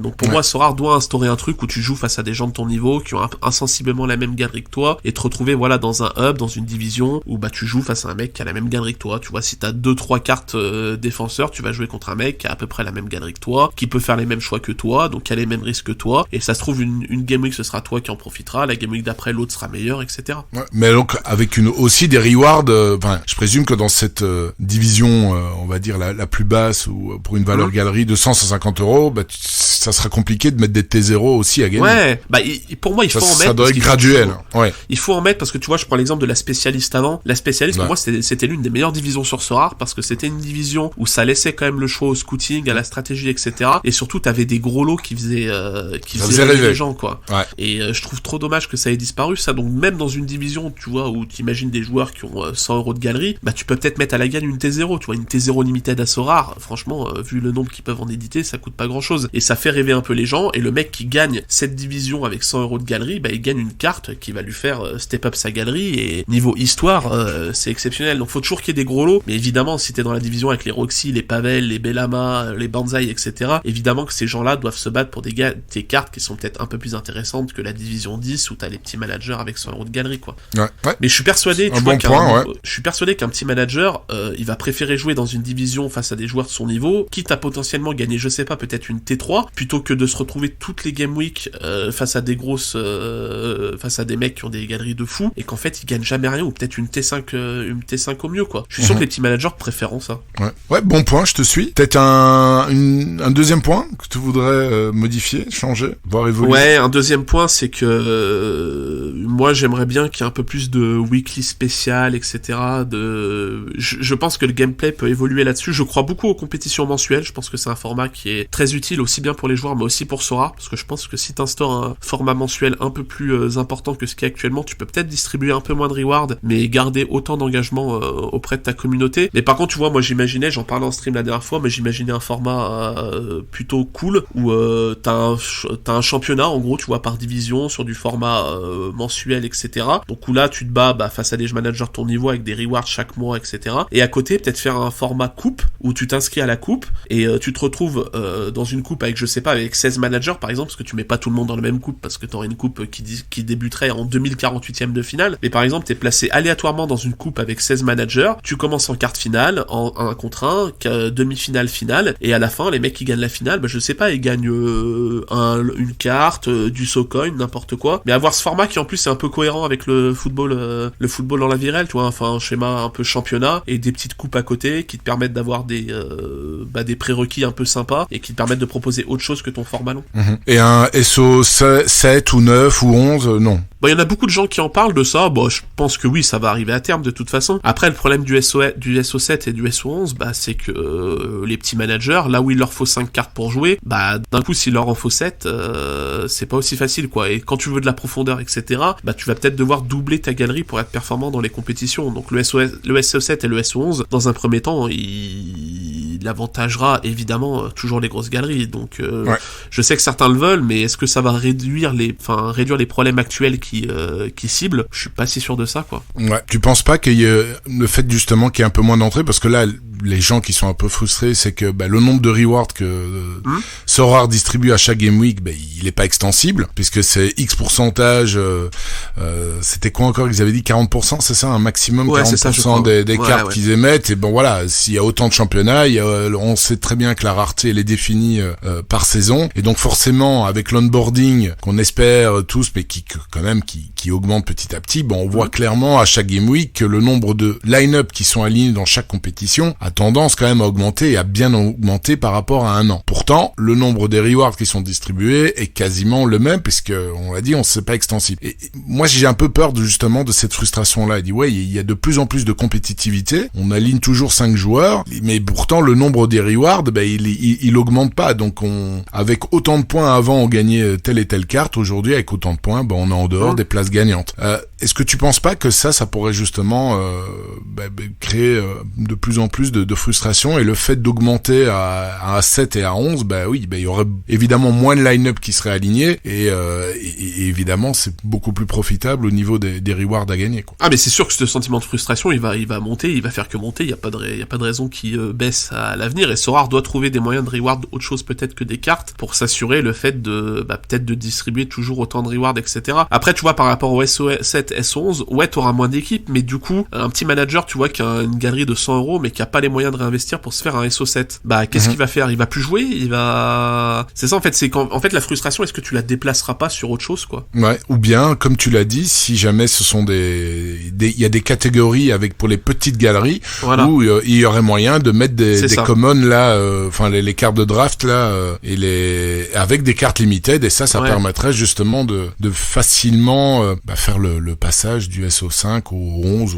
9, 11, n'importe quoi. Après il y a un biais aussi dont je voulais parler vite fait, parce que je l'ai remarqué et je pense qu'il est vraiment très présent dans la communauté. C'est tout bête, mais je pense que le code couleur Sorare induit à mort les gens en erreur sur leur performance. En fait, le truc c'est que maintenant dès qu'un joueur fait, je crois que sur Sorare Data, quand ça dépasse 50, le joueur est en vert clair, mais en vérité sur Sorare, faire 50 voire même faire 60, c'est pas un bon score entre guillemets, c'est un score correct, mais ton joueur il fait 60 sur Sorare en 2023, vu la compétitivité, c'est un score qui est tout à fait moyen et qui va pas te permettre d'aller chercher des grosses rewards. Donc je vois souvent des gens partager leur équipe sur Twitter en disant putain mais j'ai gagné une T5 avec cette équipe. En fait tu regardes l'équipe dans le détail, le défenseur il a fait 55, le milieu il a fait 50 et l'attaquant il a mis un but mais il a pas fait de A, il a fait 60. Et tu vois l'équipe toute en vert, tu te dis mon équipe est en vert, c'est bizarre, mon équipe est toute verte et je gagne rien. Mais la vérité c'est que maintenant sur Sorare, si t'as pas un joueur qui fait un gros score, c'est évidemment compliqué. Donc moi je serais d'avis de changer le code couleur et que le code couleur ce soit vert au-dessus de, peut-être que ce soit vert clair au-dessus de 65 et en dessous de 65 jusqu'à 50 ce soit jaune, et 50 à 35 tu vois ce soit orange, et en dessous de 35 ce soit rouge, quoi. Parce que le problème c'est que je pense que vraiment que ça induit beaucoup de managers en erreur sur leur performance, qui réfléchissent plus couleur que chiffre, tu vois, et c'est humain, on réfléchit tous, la couleur nous parle plus que le chiffre, mais la vérité c'est que les couleurs sont plus adaptées à la compétitivité de 2023. C'est vrai, et je crois même que c'est à partir de 45 que ça devient très légèrement vert. Ouais. Moi j'avais posté un truc il y a pas si longtemps où j'avais fait presque 390 points en champion, et il m'a manqué 2 points pour avoir une T5 en rare. Ouais.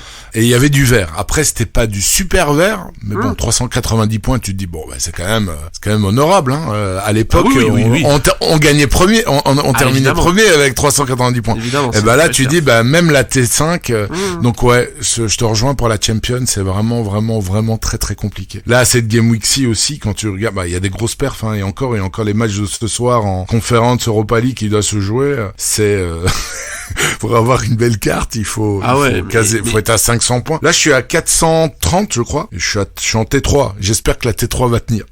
Ouais, non mais oui, c'est ouf. Mais tu vois, il y a cette frustration qui grandit, et c'est d'ailleurs pour ça que t'as plein de managers qui passent de la limited à la cap de 140 rares. Moi, je sais que je fais un peu des analyses galeries en live, je discute pas mal avec les gens à ce sujet-là, et t'en as plein qui sont en train de passer le pas, surtout des gens qui jusque-là jouaient avec des GOAT en limited, tu vois, qui ont des galeries limited à 1000-1500 €. Quand t'as 1000-1500 € de galerie limited, déjà, t'as de quoi avoir des bons joueurs, et qui en fait commencent à être hyper frustrés parce qu'ils possèdent les meilleurs joueurs du jeu, mais ils performent pas. Donc, est-ce que l'avenir peut être en limited? Est-ce que c'est pas justement de jouer avec des T2, T3, d'essayer de scouter un peu? Quand tu perds pas, tu te dis tant pis, quoi, j'ai pas performé, j'ai pas les meilleurs joueurs du jeu, ça arrive. Par contre, quand tu vas chercher ne serait-ce qu'une T3 avec tes joueurs qui sont pas forcément les meilleurs joueurs du jeu, là t'as un sentiment de fierté qui te dit ça paye parce que j'ai fait mon scouting, j'ai bien analysé les match-ups, etc. Et c'est d'ailleurs comme ça que moi je joue un peu, tu vois, quand je performe, je suis content de me dire tiens, ce joueur-là, j'ai bien mis le match-up, mon scouting était pas dégueu, etc. Même si évidemment on achète tous des cartes de merde, ça c'est évident. Mais c'est peut-être plus ça l'avenir en fait, plutôt qu'acheter des 10 € en limited jusqu'à une période où c'était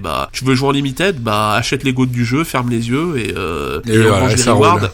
Maintenant c'est peut-être un peu plus compliqué, quoi. Ouais, et ça, quelle que soit la rareté, mais c'est vrai qu'en limited c'est vraiment la super jungle. Bon, tu parles de scouting, c'est une bonne transition pour la suite. Ton sujet de prédilection est évidemment le scouting, Data Scout. J'ai écouté attentivement ton passage qui a été bref, mais il était bien, il était efficace sur l'after-foot d'RMC. Ouais.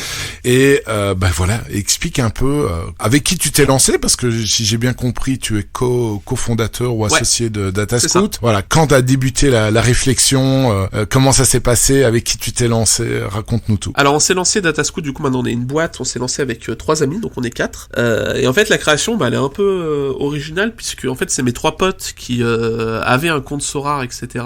Ensemble, et qui ont commencé à s'intéresser aux jeux, etc. Voilà, je leur en ai parlé, ils ont commencé à s'intéresser, ils se sont mis ensemble parce qu'ils avaient pas non plus trop d'argent à investir, et se mettre ensemble ça leur permettait d'avoir un peu plus de marge de manœuvre et surtout de pouvoir kiffer un peu le jeu ensemble. Et petit à petit ils ont commencé à monter leur galerie, et en fait ils se sont intéressés un peu à la data, parce que on sait que sur Sorare la data c'est quand même ultra importante pour performer, parce que le niveau du joueur, à la limite IRL, c'est peut-être important pour savoir si le joueur est en surperf, est-ce qu'il peut devenir un bon joueur, etc. Mais la réalité c'est que ton joueur il performe uniquement sur la data, donc qu'il soit bon IRL ou pas, tu peux absolument en avoir rien à faire. Et d'ailleurs on a plein sur Sorare qui jouent sans regarder les matchs et qui se basent uniquement sur la data, et je pense que ça fonctionne pas trop mal, et même d'ailleurs c'est peut-être un peu mieux parfois de pas avoir le biais IRL sur le niveau du joueur. Donc ils se sont lancés à faire des petites stats, etc. Ils ont créé leur compte Twitter, voilà, pour partager un peu tout ça. Ils ont fait quelques streams, tu vois, des streams avec Marie, notamment sur la Belgique, avec Bencode sur l'Amérique, sur l'América, ouais. sur la MLS. Et petit à petit, le compte Twitter a commencé à avoir quelques followers, parce que les managers Sorare étaient plutôt intéressés par ça, parce que je pense que si tu suis Sorare, t'es intrinsèquement intéressé un peu par la data et la statistique sur Sorare, sinon j'ai du mal à voir ce que tu fais sur le jeu, et surtout comment tu vas arriver à être performant. Donc le compte a commencé à monter petit à petit, ils ont commencé à faire des trades sur des joueurs avec de la data un peu plus poussée. Moi ce que j'ai fait, c'est qu'avec l'argent de l'affiliation, je leur ai payé le premier abonnement Wisecout en 2021 ou 2022 peut-être, je sais plus exactement,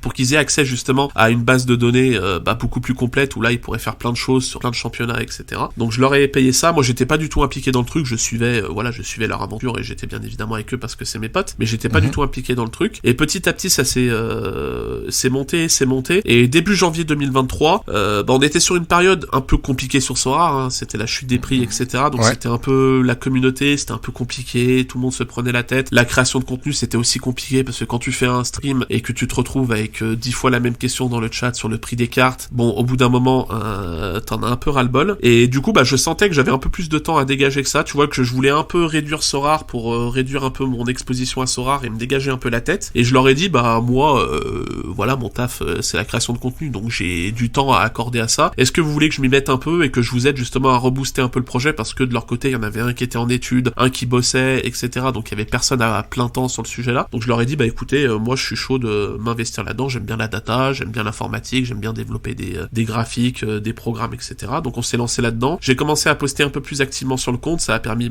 aussi à mes potes d'avoir un second souffle, parce que ça commençait à s'essouffler, parce qu'ils avaient pas trop le temps de s'investir dans le projet. Et en fait petit à petit on s'est un peu détaché de l'image de Sorare, parce qu'au début Datascout c'était clairement Sorare. On s'est détaché un peu de ça, on est allé sur d'autres championnats, on est allé sur des joueurs qui n'avaient aucun rapport avec Sorare, sans parler de leur stats Sorare. Et petit à petit toujours le compte est un peu monté en followers, un peu en reconnaissance, et on a commencé à être contacté notamment par des agents qui voulaient avoir des rapports statistiques sur leurs joueurs pour les amener auprès de clubs quand ils font des négociations, ou pour optimiser un peu les performances de leurs joueurs. Et c'est suite à ça qu'on s'est dit en fait il y a peut-être quelque chose à exploiter là-dedans, alors que très honnêtement on n'était pas du tout parti sur ce côté-là, on était peut-être plus parti sur de la création de contenu, tu vois, faire monter le compte Twitter, après lancer peut-être une chaîne Twitch ou une chaîne YouTube, etc., même si ça demande beaucoup de temps. Et en fait on s'est rendu compte qu'il y avait peut-être un marché à aller chercher de ce côté-là. Donc on a commencé à bosser avec des agents, ça a plutôt bien marché, et là on s'est dit faut qu'on crée une boîte déjà pour être carré par rapport à notre taf. Et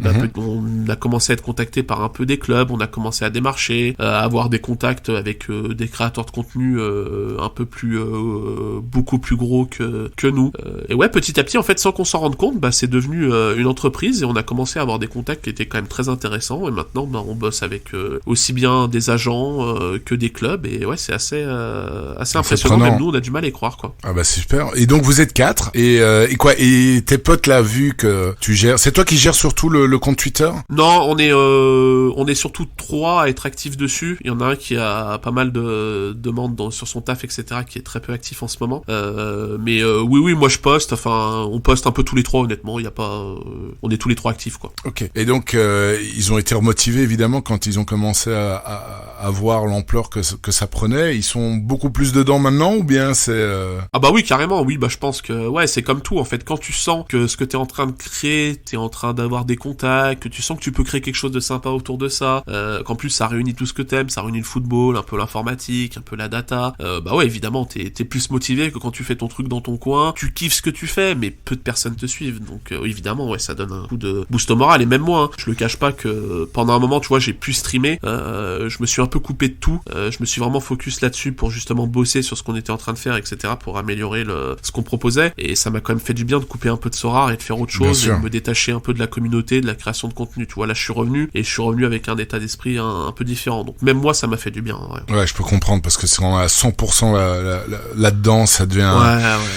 Ça doit être redondant, même si ouais, c'est notre gagne-pain et tout, on reste quand même dans une bulle, dans une petite Clairement. bulle, hein. C'est pas on pourrait dire c'est une grosse bulle, c'est rare, ça reste toujours encore aujourd'hui une petite bulle qui a grossi, mais on est quand même très très loin du mainstream, et donc pouvoir en plus continuer à ta passion, parce que t'adores le foot, t'adores la data aussi, et là de pouvoir les mettre ensemble et que ça serve aussi pour Sora, parce que je présume que tu utilises quand même de la data quand tu vas scouter aussi pour ta galerie, mais également Totalement. pouvoir fournir des services. Mais comment est-ce que, voilà, au niveau de la data, où est-ce que vous allez chercher? Est-ce que vous avez aussi un abonnement Opta? Est-ce que c'est Opta qui vous fournit les data ou pas du tout? Alors non, on n'a pas d'abonnement Opta parce que l'abonnement Opta c'est très cher. On a malheureusement pas les finances actuellement pour assumer un abonnement Opta. Mais par contre, on a un abonnement Wisecout qui est quand même très bien, parce que sur Wisecout, t'as quand même les datas sur beaucoup de championnats et beaucoup plus, enfin tous les championnats couverts par Sorare plus d'autres championnats, donc c'est quand même très pratique. Donc ouais, on va chercher globalement sur Wisecout. Après, on va chercher aussi sur des sites comme FBref, des sites après qui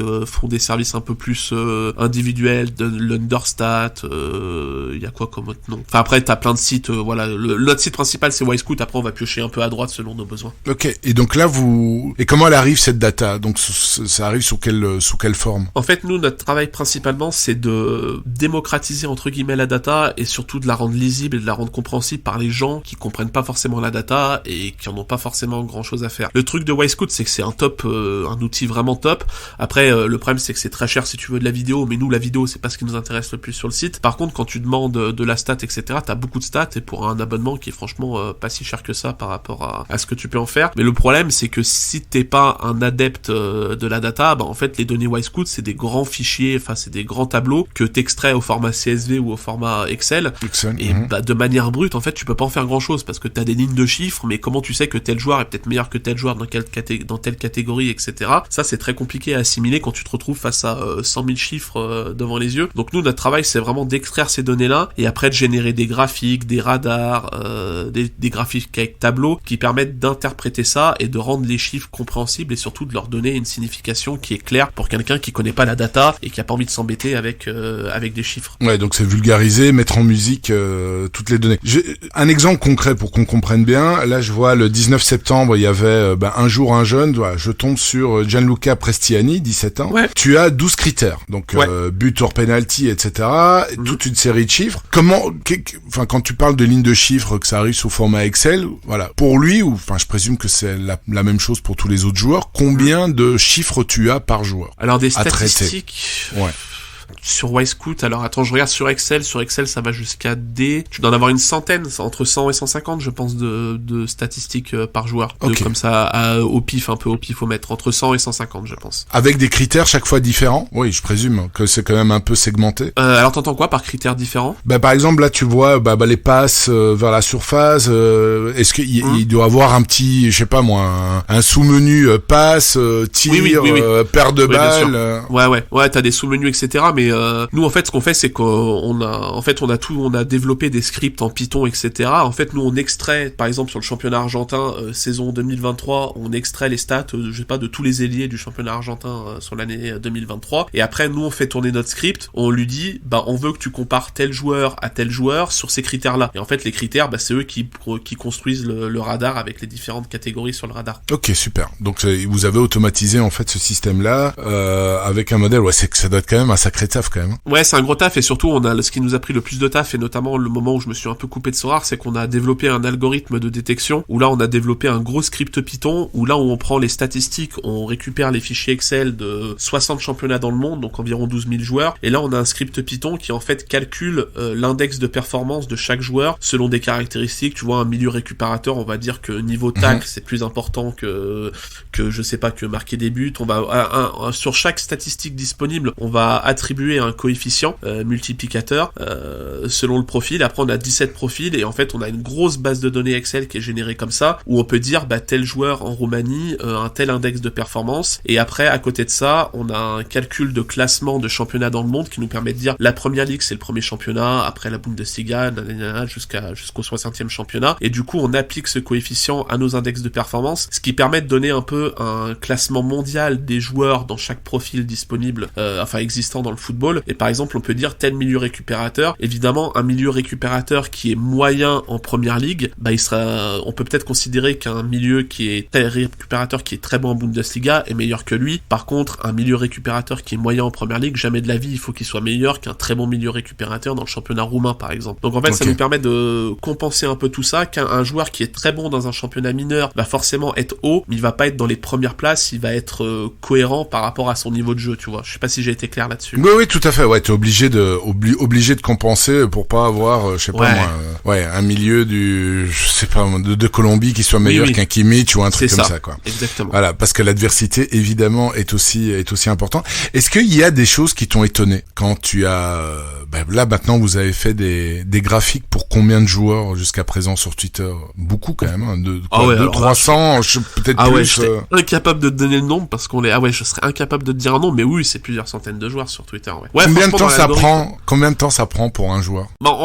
Honnêtement, comme le script, c'est automatique, c'est quelques secondes parce que tout est bien balisé et paramétré. Ouais, en fait, générer un graphique à radar, ça nous prend plus beaucoup de temps parce qu'on a tout automatisé sous format Python, donc en fait, on a juste à extraire le fichier Excel et après à modifier 2-3 arguments dans notre code pour qui génère le graphe avec les bons joueurs et les bonnes données. Mais oui, générer un graphe, ça nous prend pas tant de temps que ça. Ce qui est plus long, c'est quand tu fais des threads un peu complets sur des joueurs où là, tu dois un peu te renseigner sur le joueur, aller le voir jouer pour pas non plus dire des bêtises et croire uniquement ce qui ressort dans la data. Et après, ce qui est un peu plus long, c'est quand tu fais vraiment du scouting où on te demande, où un club te demande, on a besoin d'un ailier gauche qui a telle caractéristique. Là, on va dans l'algorithme de détection et là, c'est vraiment de la recherche, du filtre, rechercher tel joueur, aller voir sur Transfermarkt, aller voir ses stats, etc. Là, c'est plus de la recherche qui est longue, ouais. Mais sinon, générer un graphe, c'est pas très long. Ok. Et donc, je reviens à ma question. Et il y a des choses qui t'ont frappé depuis que tu extrais tout ce monde de graphique?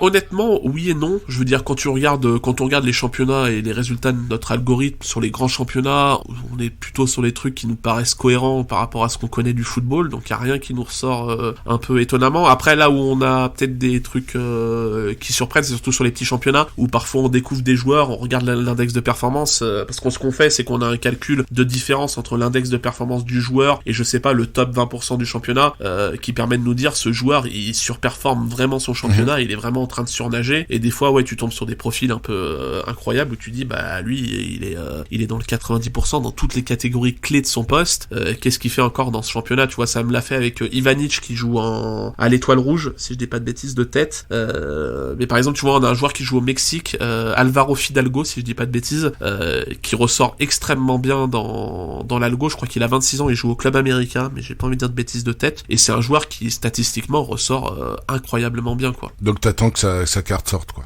Ouais, c'est ça, et j'attends de voir surtout où il va atterrir en Europe, parce que il y a l'entraîneur de Tottenham qui disait quelque chose de très pertinent sur la data ces derniers jours. Tu vois, il a dit, la data maintenant, en fait, en 2023, t'as plus de joueurs un peu pépites que personne ne connaît. Avec la data, avec le scouting qui s'est démocratisé, tous les grands joueurs, tous les grands prospects, ils sont connus de tous. Je veux dire, tout le monde les connaît. Là où ça fait la différence, la data, c'est que ça va te permettre d'augmenter ton champ de recherche, etc. et d'aller sur des championnats sur lesquels tu serais jamais allé sans la data. Donc, sa réflexion était très intéressante là-dessus.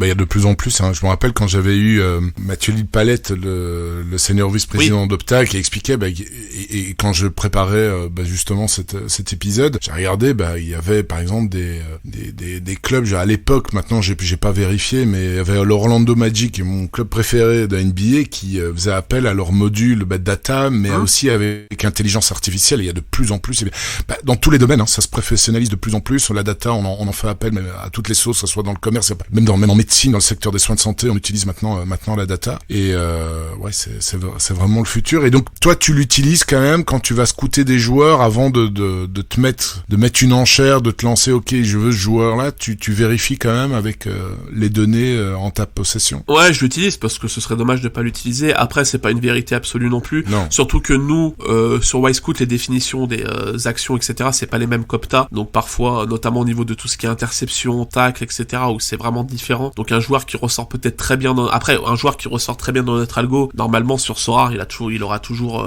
des notes qui sont quand même au minimum correctes, mais t'as peut-être des disparités parfois. Mais oui, par exemple, ça me permet des fois, tu vois, je vais scouter sur le U23, bah je regarde un peu les mecs qui ont des grosses notes, et je regarde sur Sorare s'ils ont des cartes, pourquoi s'ils ont des cartes, pourquoi elles sont pas chères, etc. Après, la plupart du temps, c'est des mecs qui ont des grosses notes, donc forcément ils ressortent aussi très bien. Donc d'un point de vue Sorare, c'est utile, mais bon, ça me permet pas non plus de faire des coups de fou. Tu vois, si Sorare Data n'existait pas, oui, ce serait fou. Maintenant qu'il y a Sorare Data, bah les stats elles sont dispo pour tous, donc c'est compliqué de vraiment avoir un edge là-dessus. Il y a la lecture aussi qui est différente, parce que de temps en temps, je vois sur Twitter, tu sais, t'as des comptes qui font un récap d'une performance d'un joueur, quel que soit le championnat, voilà, autant d'interceptions, de précision dans les passes, etc. Et puis je vois souvent des managers Sorare qui disent ouais, mais comment est-ce possible ça? Et puis tu mets les points, donc ils entourent, ils mettent l'image à côté, les points du joueur en question, et puis tu vois que son scoring est super faible, alors que le compte, donc comment dire, la précision, je vais pas dire la précision des données, mais les paramètres où qu'est-ce qu'une interception, qu'est-ce qu'un tacle, etc. Ça diffère d'un comment est-ce qu'on appelle ça, d'un diffuseur, d'un provider, ça change totalement, ça change totalement. Je sais que par exemple sur Wisecout, t'as pas de notion de tacle entre guillemets, en fait, t'as tacle glissé et interception. Donc ouais, ça change vraiment du tout au tout. Donc même au niveau du duel, est-ce qu'un duel est gagné, est-ce qu'un duel est perdu, ça change beaucoup, oui, ça change beaucoup. Après, t'as pas non plus des différences énormissimes, mais oui, t'as des fois des différences de notation et surtout d'interprétation, quoi. Ouais, et donc c'est un peu normal que parfois, ce Opta, ça correspond pas du tout à ce qu'on voit. Ah, totalement. On va dire ça comme ça. Donc toi, tu t'es tout à fait d'accord. Donc leur grille de lecture est quand même différent de. Si tu dois comparer Wisecout et Opta. Ouais, c'est. En fait, le problème, c'est que sur Opta, les définitions, elles sont quand même pas subjectives, mais elles sont quand même très complètes. Tu vois, une interception, t'as plein de gens qui savent pas que sur Opta, une interception, faut que le joueur ait envie de couper la trajectoire de passe et la volonté de couper la trajectoire de passe quand il fait une interception. T'en as certains qui croient que si on lui fait la passe dessus, c'est une interception. Non, pour Opta, c'est pas une interception, ça. Si le mec rate sa passe et lui fait la passe dessus, Opta va pas compter ça comme une interception. Comme les tacles, tu vois, les tacles, il y en a plein les gens, ils voient un tacle dans la vie réelle, notamment les tacles en tant que dernier défenseur et tout. Dès qu'ils voient un dernier défenseur faire un tacle, se jeter sur le ballon, ils pensent que c'est un tacle en tant que dernier défenseur. Mais non, sur Opta, un tacle, il y a plein de paramètres. Il faut que l'attaquant ait clairement la possession du ballon quand le joueur tacle. Il faut que le joueur, il tacle et il récupère la possession de la balle. Donc s'il tacle et que la balle repart dans les pieds d'un adversaire, c'est pas un tacle gagné pour Opta. Donc ouais, il y a les définitions qui sont très complètes, et par exemple, les gens les connaissent pas forcément, et ce serait peut-être d'ailleurs intelligent de la part d'Opta. Moi j'avais demandé, tu vois, notamment quand j'avais eu Mathieu aussi en vidéo, j'avais demandé est-ce que ce serait possible, je sais pas, d'avoir une palette d'actions pour faire une sorte de tuto et faire un tuto et dire ça c'est un tacle gagné selon Opta, ça c'est pas un tacle gagné parce que si, parce que ça, et malheureusement j'ai jamais eu de réponse. Mais ce serait peut-être intéressant d'un point de vue Sorare de peut-être détailler un peu sa grille de notation, parce que oui, quand t'es un néophyte, que te lance pas vraiment que t'es pas à fond dans Sorare, que tu vois une grille de notation, tu vois tacle, un tacle gagné, si le mec il fait un tacle en tant que dernier défenseur, tu t'en fous un peu que la balle elle aille en touche ou elle aille dans les pieds d'un adversaire, le mec il a fait une action décisive. Alors que sur Opta, non, ça va pas être une action décisive. Ouais, je suis tout à fait d'accord. Moi je pense exactement la même chose. Je voudrais aussi je trouve que Sorare devrait demander à Opta, et que ça soit sur le site de Sorare, ok, vous avez dans le FAQ vraiment avoir une catégorie uniquement, ok, qu'est-ce que pour nous, qu'est-ce que pour Opta, parce que finalement Sorare, ce qu'ils font, c'est qu'ils déterminent juste des scores par rapport à des actions, mais voilà, détailler, ok, telle action, parce que c'est vrai qu'un tac, quand il faut récupérer la balle et tout, sont des précisions que malheureusement tout le monde ne connaît pas, et ça fait longtemps quand même, hein. Surtout que toutes ces définitions, en plus, sur le site d'Opta et tout, elles sont expliquées, enfin, ils les expliquent, hein, ils ont la grille de notation, enfin, il y a les définitions pour chaque action, hein. Donc, les mettre sur Sorare, ce serait juste faire un copier-coller, hein. Ouais, bon, ben voilà. On lance une bouteille à la mer, mais ça serait chouette de l'avoir. Alors, pour clore le sujet, pour le moment, vous avez un partenaire professionnel, c'est ça? Un club pro avec lequel vous avez un partenariat? Alors, on a un staff pro, on bosse pas avec le club, on a bossé avec le staff de ce club-là. Donc, ouais, on a bossé avec le staff de ce club-là, notamment, sur des recherches de profils, de joueurs intéressants pour en remplacer d'autres. Donc, un club de Ligue 1. Et tu après, peux le citer ou pas? Non, malheureusement, je peux pas le citer, okay. Comme je l'avais fait sur RMC. Peut-être que dans quelques temps et tout, je pourrais le faire. Là, c'est peut-être que c'est un peu récent. Et on s'est engagé auprès du staff de pas révéler le nom du club, pas notamment poser de problème entre staff et club. Voilà, pour pas poser de problème là-dessus. Peut-être que dans quelques temps et tout, on pourra en parler à la fin de la saison quand ce sera un peu retombé, ou peut-être si le staff un jour change de club, je pense qu'on pourra le dire. Et là, actuellement, on bosse notamment avec pas mal d'agents et on a d'autres clubs qui nous contactent. On bosse avec un club là aussi qui nous a contacté, qu'il était intéressé, un club à l'étranger cette fois, dans un championnat un peu moins huppé, qui nous a contacté, qui avait besoin d'une solution data et qui nous a dit peut-être qu'on peut bosser ensemble. Donc là, on leur a fourni un rapport de test entre guillemets pour qu'ils voient à quoi ça ressemble et qu'ils voient si on peut bosser ensemble sur un format un peu plus long terme. Ok. Et quoi, vous avez déterminé certainement une grille tarifaire. C'est quoi? C'est au one shot, mensuel? Comment est-ce que vous espérez de pouvoir travailler? En fait, ça dépend. Nous, évidemment, on préférait du mensuel parce que ça nous permet d'avoir un revenu financier régulier dans l'entreprise. Après, avec les agents, on bosse beaucoup sur du ponctuel. Un agent qui nous dit voilà, moi j'ai tel joueur, j'aimerais le passer dans tel club. Est-ce que vous pouvez me fournir un rapport statistique de mon joueur en comparaison avec la médiane de son championnat, en comparaison avec le joueur titulaire du club dans lequel ils veulent placer, etc. Donc avec les agents, c'est beaucoup du one shot. On facture au rapport. Après, quand on échange avec des clubs, etc. Nous, on essaye les clubs des fois veulent des rapports, mais nous on essaye de pousser un peu vers un accompagnement mensuel où justement, alors là c'est un peu différent parce qu'on était dans la période du mercato, donc c'était beaucoup de one shot, de demandes un peu urgentes, tu vois. Là maintenant que le mercato est passé, les discussions qu'on a avec les clubs, on essaye de plus poser le fait qu'on peut bosser avec eux en amont sur le mercato et en gros préparer par exemple le mercato d'hiver, commencer à le préparer dès maintenant en identifiant des pistes, en les suivant un peu sur les mois à venir, plutôt que se réveiller le 15 janvier et dire merde putain il me faut un latéral gauche, sortez-moi 3 noms de latéral gauche si vous voulez, et s'il vous plaît. Voilà, c'est peut-être un peu plus pertinent pour tout le monde. Ah, vous avez eu des demandes comme ça aussi pendant la période de mercato? T'as pas une anecdote à nous raconter croustillante? Non, pendant le mercato, le club, le staff avec qui on a bossé en Ligue 1, il nous a demandé trouvez-moi, on a besoin d'un joueur à tel poste pour remplacer un joueur qui part. Est-ce que vous pouvez nous fournir 10 pistes, etc. sur ces postes-là, ouais. Et après, t'as des agents et tout, t'as des agents qui te contactent, qui disent ouais, moi j'aimerais placer mon joueur en Arabie Saoudite. Tu vois, on a eu un agent qui nous a contacté pour placer un joueur. Gonfler ses stats ou quoi? Non, parce que ça, pour le coup, on se le refuse. Alors, évidemment, quand on fait un rapport statistique pour un agent, le but, c'est de mettre en avant son joueur, donc on va prendre évidemment les stats qui le mettent en avant. Je veux dire, s'il y a un radar où le mec ressort très mal, c'est peut-être pas forcément pertinent de l'inclure. Par contre, on refuse, tu vois, de truquer les stats et tout, parce que le but de fournir un rapport statistique, c'est qu'il soit correct, et malheureusement, si le joueur est pas au niveau, nous, on va pas mettre en danger notre boîte en truquant ces chiffres. Donc, non, évidemment, on se refuse de truquer les chiffres. Mais oui, quand tu fais un rapport pour un agent, c'est différent quand tu fais un rapport pour un club. Un rapport pour un club, tu vas essayer d'avoir le profil complet du joueur. L'agent, il va te dire, est-ce que tu peux plus mettre en avant telle force de mon joueur. Ouais, donc l'agent qui vous a demandé de ressortir un peu les stats de son joueur qui voulait aller en Arabie Saoudite, c'était pour qu'il ait de l'exposition, qu'on habille bien la mariée sur Twitter et qu'il y ait des clubs éventuellement qui regardent la stat. C'était ça sa stratégie. Alors t'as des agents des fois qui nous contactent, qui nous disent est-ce que vous pouvez faire un rapport sur mon joueur et le poster sur Twitter pour lui faire de la pub. Ouais. Bon écoute, si c'est pertinent et que le joueur a des stats intéressantes, pourquoi pas. Après si le joueur si c'est juste poster un radar où le mec ne ressort de rien et lambda, en général on dit non. Mais très souvent par contre avec les agents, c'est très souvent des demandes un peu plus professionnelles où là ils viennent nous voir, ils nous disent en fait les agents quand ils vont voir un club en général, ce qu'ils faisaient jusqu'à maintenant, c'est qu'ils mettaient une compile vidéo, tu vois, ils allaient voir le club. Par exemple tel joueur, tel agent veut placer tel joueur au Bayern Munich, il va voir le Bayern Munich, il dit moi je vous propose mon joueur, voici une compile vidéo, etc.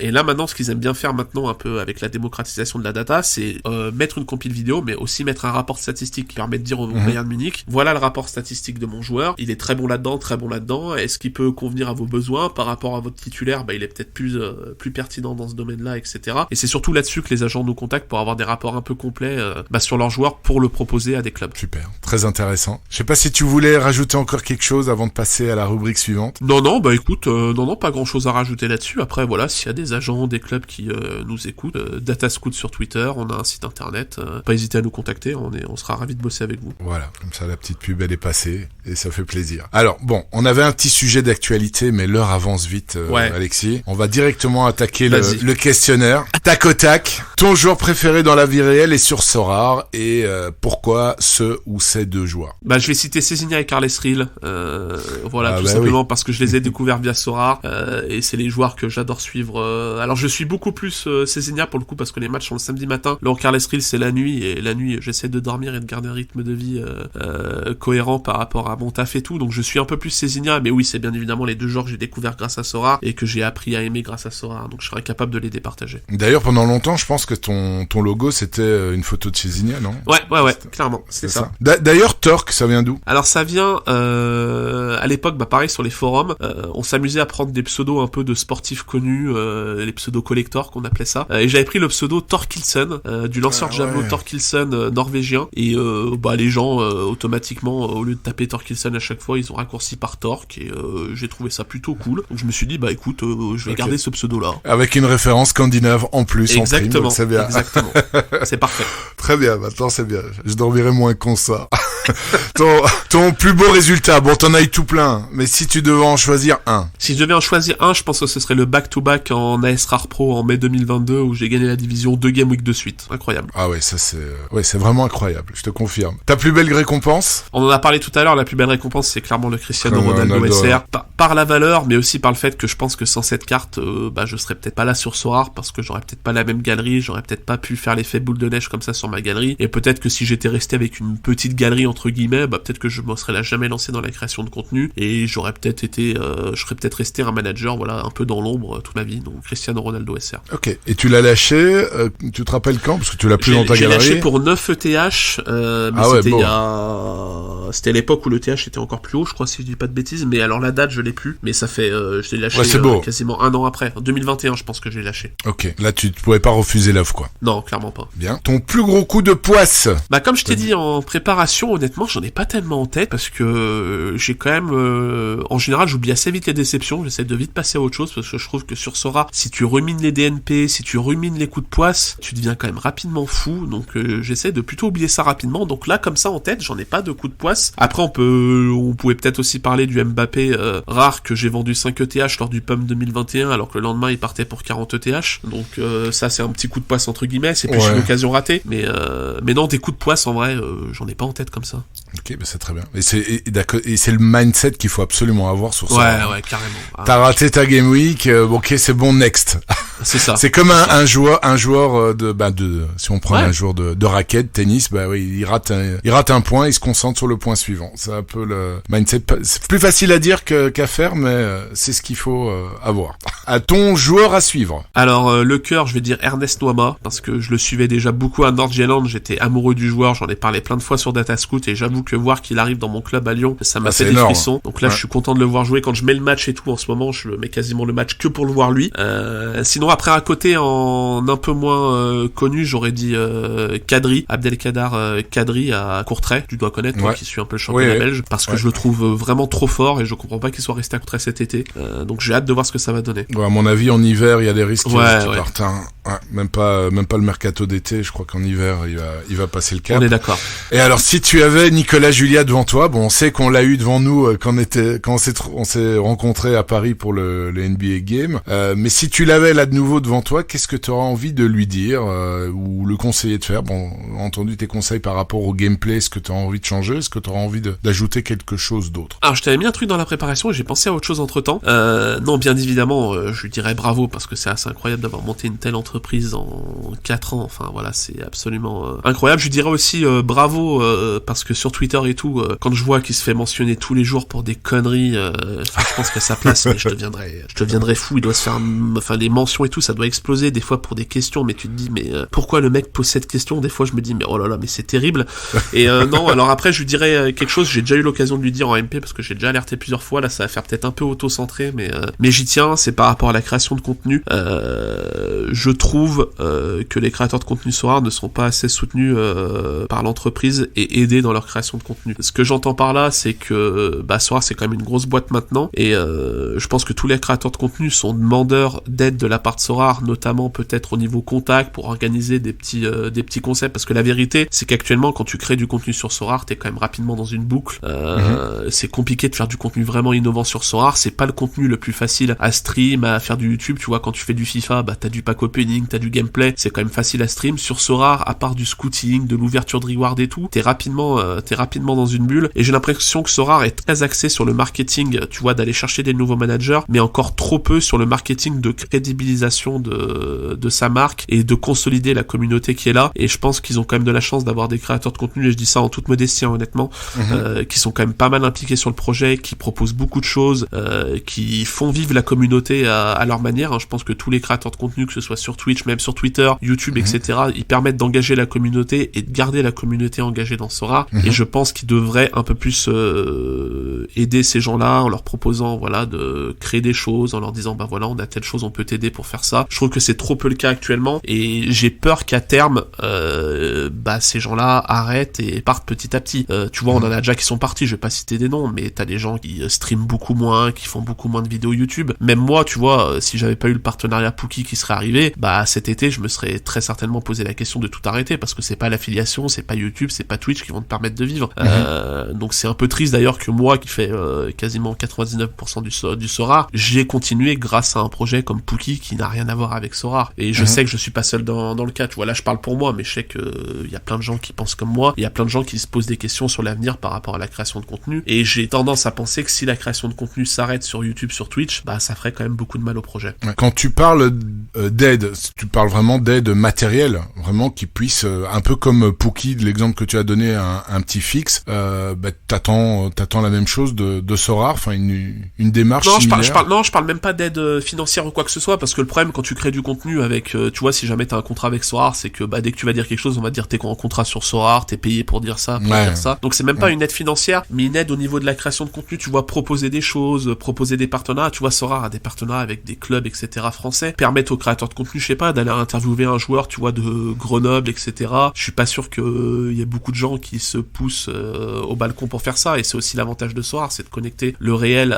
le virtuel au réel, et surtout sur des championnats qui sont pas traités dans les médias mainstream. Donc ces choses-là, tu vois, c'est moi je comprends toujours pas qu'il y ait pas de chaîne Twitch ou YouTube Sorare qui soit un minimum active avec je sais que c'est compliqué à mettre en place, mais justement ils pourraient se baser sur les créateurs de contenu qui existent déjà. Ils savent qui fait du bon boulot et qui leur plaît, etc. Se baser sur eux pour avoir une chaîne Sorare, proposer des trucs, etc. Je trouve qu'il y a plein de choses à faire, et je trouve que c'est sous-exploité, et je pense que la création de contenu, je trouve qu'elle se meurt petit à petit. Tu vois, un peu comme l'onboarding, tu vois, il y a de moins en moins de gens qui arrivent. La création de contenu, c'est pareil, alors que justement, ils devraient redonner un boost pour que justement la création de contenu soit un peu le fer de lance de la communauté.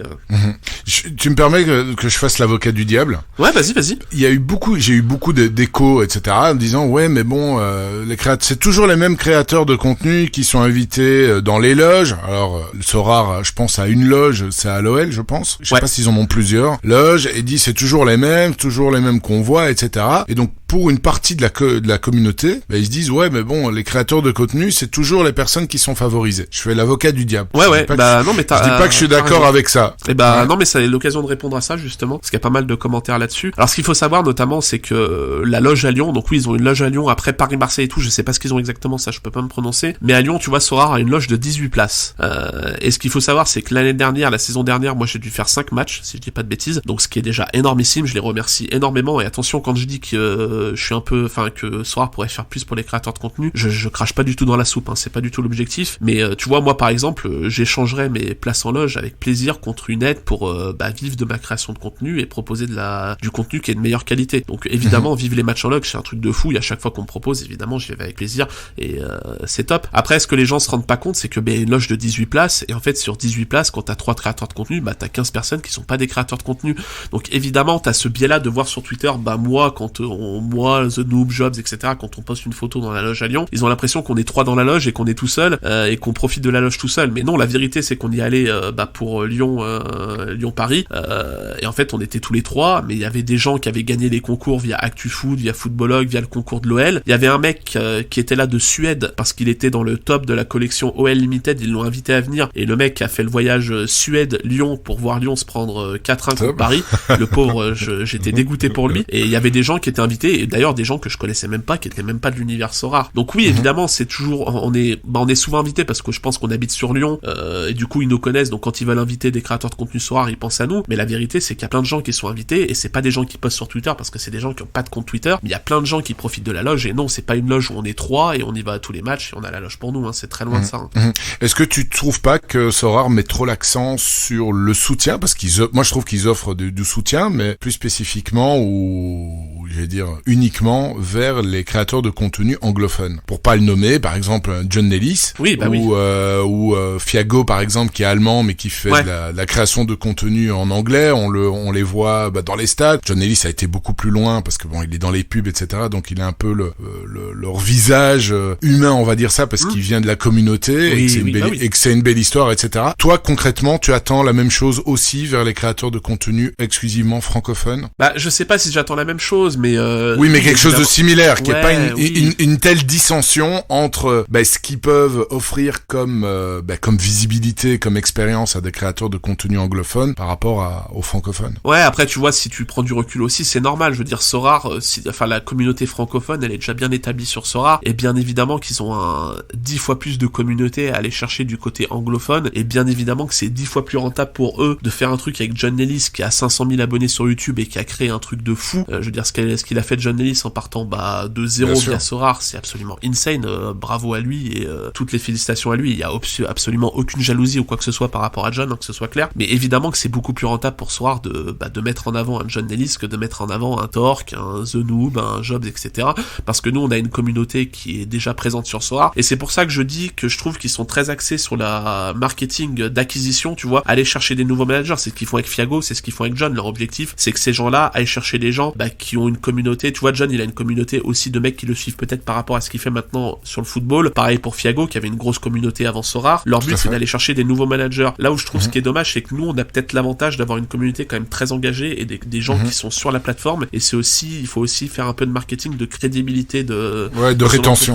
Tu vois, par exemple, un Winamax, le Winamax FC, ce qu'ils ont fait, c'est top, parce qu'ils ont une émission qui est estampillée Winamax, c'est totalement décorrélé un peu des cotes et de l'image qu'on peut avoir des paris sportifs, ça parle football, et ils ont créé un écosystème là-dessus, et maintenant t'as des mecs, t'as Walid qui est sur RMC, Sofiane qui est sur RMC, ils ont créé un truc de fou, et ça, c'est ce que je trouve que Sorare ne met pas assez en avant. Ils sont trop dans l'acquisition et pas assez dans la crédibilité du projet, et se baser sur ce qui existe déjà, en fait. Renforcer leur image, et surtout avoir un degré de rétention, quoi, parce que la rétention, c'est super important. Ouais, voilà, exactement. Je suis tout à fait d'accord. Moi, il y a même un moment où, avant que je reprenne vraiment des activités pro, où on réfléchissait ça avec notre communauté, notre groupe Discord, soit Addict, pour avoir une émission, etc. Où moi, j'étais même parti pour l'animer et tout. Ça aurait été sympa, mais après, c'est avec tes propres moyens, et puis finalement, si t'as pas le soutien, c'est pas génial, c'est top. Et après, je me dis, je vais faire quelque temps ce truc-là, et puis après, je vais me lasser parce qu'il y a pas le soutien de la boîte derrière. Donc, je te suis totalement dans ce que tu dis, vraiment. Merci. On attaque la toute dernière partie. Donc, je sais pas si tu voulais rajouter quelque chose. Moi, je pense que c'est vraiment pas mal, et non, puis je pense que je parle déjà assez, donc voilà. Alors, les questions Twitter, je vais vite les shooter. Donc, il y avait beaucoup de remerciements, etc. La source, donc, question de Tominio 10, la source de données Datascout, tu l'avais répondu, donc c'est... Ouais, je crois qu'en plus, mon pote... en plus, tu l'avais écrit, etc. Alors, deux questions de DB. As-tu déjà pensé à arrêter ton aventure Sorare, notamment au moment de l'exode? Si oui, pourquoi? Et pourquoi n'est-il pas parti? Si on lui présentait le projet Sorare aujourd'hui, serait-il hypé et se lancerait-il? Je trouve que c'est des questions pertinentes, Alors, est-ce que j'ai déjà réfléchi à partir? Oui, évidemment, oui, honnêtement, oui. Pas par rapport à l'Exxon, mais par rapport au fait où, quand tu commences à avoir une galerie avec énormément de valorisation, tu te dis, bah, est-ce que cet argent, je pourrais pas l'investir ailleurs et peut-être kiffer Sorare, tu vois, revenir comme toi avec un investissement beaucoup moindre et après rekiffer, etc., quitte à réinvestir petit à petit. Mais oui, j'y ai réfléchi. Pourquoi je l'ai pas fait? Bah, parce que j'aime trop le projet et que je kiffe trop le projet et que Sorare n'a jamais été, je le vois jamais comme une source de revenus régulière. Tu vois, si c'était une source de revenus, oui, évidemment, je serais parti depuis longtemps et j'aurais pris mon argent et j'aurais réinvesti avec très peu d'argent pour kiffer et pour scouter, etc. Mais je l'ai pas fait parce que je kiffe le jeu et que j'ai aussi une vision long terme. Je suis persuadé que Sorare, au long terme, ça peut devenir quelque chose d'intéressant, sans pour autant dire que ma galerie va reprendre x10, mais qu'avec les cartes que j'ai accumulées, le pool de cartes que j'ai, bah peut-être que si Sorare devient mainstream, arrive à mettre des choses en place, bah peut-être que je pourrais profiter de choses que je pourrais peut-être pas profiter dans la vie normale, entre guillemets, quoi. C'est-à-dire? Bah tu vois, si Sorare arrive à mettre en place des partenariats avec des clubs, que tu gagnes des expériences un peu uniques, que Sorare se démocratise même, tu vois, à l'avenir dans les médias mainstream, alors peut-être des trucs qu'on n'imagine même pas actuellement, hein, mais je me dis pourquoi pas sur le long terme. Ouais, ok. C'était quoi la deuxième question? Sa deuxième question, c'est à l'époque tu avais lancé donc Sorare Club, où il y avait des infos sur les joueurs, galeries, la brigade DNP. Pourquoi l'avoir stoppé alors que je suppose que ça lui avait pris beaucoup de temps, les retours étaient bons? Bah pourquoi je l'ai stoppé? Bah parce que j'avais pas l'argent pour le maintenir, hein, tout simplement. Hein. C'est payer les brigadiers, c'est ça? Ouais, t'avais mis en place, si je me rappelle bien, une sorte de sub, etc. Mais à mon avis, il y a pas grand monde qui donnait, quoi. Non. Et d'ailleurs, ça m'a fait comprendre que c'était peut-être compliqué de faire payer des services dans la communauté Sorare. Donc je me suis dit depuis ce jour-là que je ferais peut-être plus rien payer, que je serais toujours dans une optique de faire des trucs gratuitement, de peut-être moins faire, mais faire des trucs gratuitement. Et que pour moi, j'avais franchement le Sorare Club et tout, j'étais content. C'était vraiment un site qui me tenait à cœur et je trouvais que ce qu'on faisait c'était plutôt utile à la communauté. Mais moi je suis pas capable de demander à des gens de bosser, mais bosser gratuitement, tu vois. Gratuitement. Ça me met trop mal à l'aise de dire à des gens boss, fais ci, fais ça, mais par contre je te donne rien. Même si le mec me dit non mais y a pas de souci, hein, je le fais. Mais moi ça me met mal à l'aise de marcher comme ça. Donc j'ai toujours envie de donner un truc aux gens et honnêtement j'avais bon espoir que le système de dons et tout pourrait fonctionner. Et en fait je me suis rendu compte que pas du tout et que faire payer des choses dans la communauté Sorare c'était peut-être compliqué et qu'il fallait partir sur autre chose. Et ouais, j'avais clairement pas les moyens financiers pour continuer à le maintenir et j'allais pas perdre de l'argent là-dedans. J'allais pas perdre de l'argent, quoi. Ouais, et je me demande aussi si le fait que ça soit pas francophone n'est pas un frein, parce que ça a été une longue discussion. Et moi je l'ai vécu aussi avec l'histoire du coaching, etc. Un truc qui pose absolument aucun problème dans le monde anglophone, et même aux Pays-Bas, et même en Belgique, etc. Et il y a beaucoup de managers qui disent mais dis en France on a un souci avec ça. C'est clair. C'est clair. Ouais, et je pense que si ça avait été lancé peut-être en anglais ou etc. Je pense que honnêtement il y aurait eu des dons. Non mais tu vois, quand je vois des gens et tout qui se plaignent du prix de l'abonnement Sorare Data, je me dis je me dis, si même Sorare Data arrive pas à justifier un abonnement, c'est très compliqué. On est d'accord. Alors question de Gourgandin que t'as déjà eu comme invité. Yes. J'ai l'impression que l'ambiance au sein de la commune redevient désagréable après quelques mois de mieux. À quoi cela est-il dû et comment expliques-tu qu'en général ce sont les personnes bullish sur le projet qui sont les plus agressives envers ceux qui le sont moins? Ouais, ça je sais pas. Très bonne question de mon Gourgandin. Pour répondre à la première partie, je sais pas si la communauté repart un peu. C'est compliqué à dire. Moi, je me suis un peu détaché de Twitter, donc je suis plus sur le compte Datascout où on est abonné à très peu de comptes Sorare, ce qui me permet de moins de voir de Sorare dans ma TL. Mais je sais pas si la communauté, l'ambiance est repartie un peu dans le négatif. J'ai pas l'impression plus que ça. Après, c'est aussi la rançon de la gloire quand t'as de plus en plus de managers, aigris, et je pense que t'as toujours des managers qui souffrent de la baisse des prix début 2023, qui l'ont peut-être toujours mal digéré et qui continuent de le faire payer à Sorare et qui ont parfois l'impression que c'est les créateurs de contenu ou les gros comptes et tout qui en sont responsables, donc ça ressort peut-être là-dessus. Après, sur la deuxième partie de la question, je suis pas forcément d'accord. J'ai pas l'impression que ce soit les mecs bullish qui soient vraiment agressifs. Moi non plus. Moi, quand je suis sur Twitter, j'ai plus l'impression de voir les gens qui taillent Sorare entre guillemets, le fait qu'ils aient perdu de l'argent, être bullish. Après, je sais pas s'ils parlent de gens en particulier, mais moi je vois pas grand monde être bullish sur le projet et prendre à partie les gens qui sont pas d'accord avec eux. Je pense qu'il y a surtout quand t'es un créateur de contenu et tout, je pense honnêtement que t'en as plus ras-le-bol, et tu sais qu'en fait ça sert à rien de discuter avec les gens qui sont peut-être déçus d'avoir perdu de l'argent, et ces gens-là on les comprend. En stream, moi je le dis tout le temps, je comprends que ce soit compliqué évidemment, mais malheureusement, je sais pas, on n'y peut rien, donc oui, c'est difficile de streamer là-dessus, quoi. Ouais, c'est ça. Donc tu peux pas streamer défaitiste.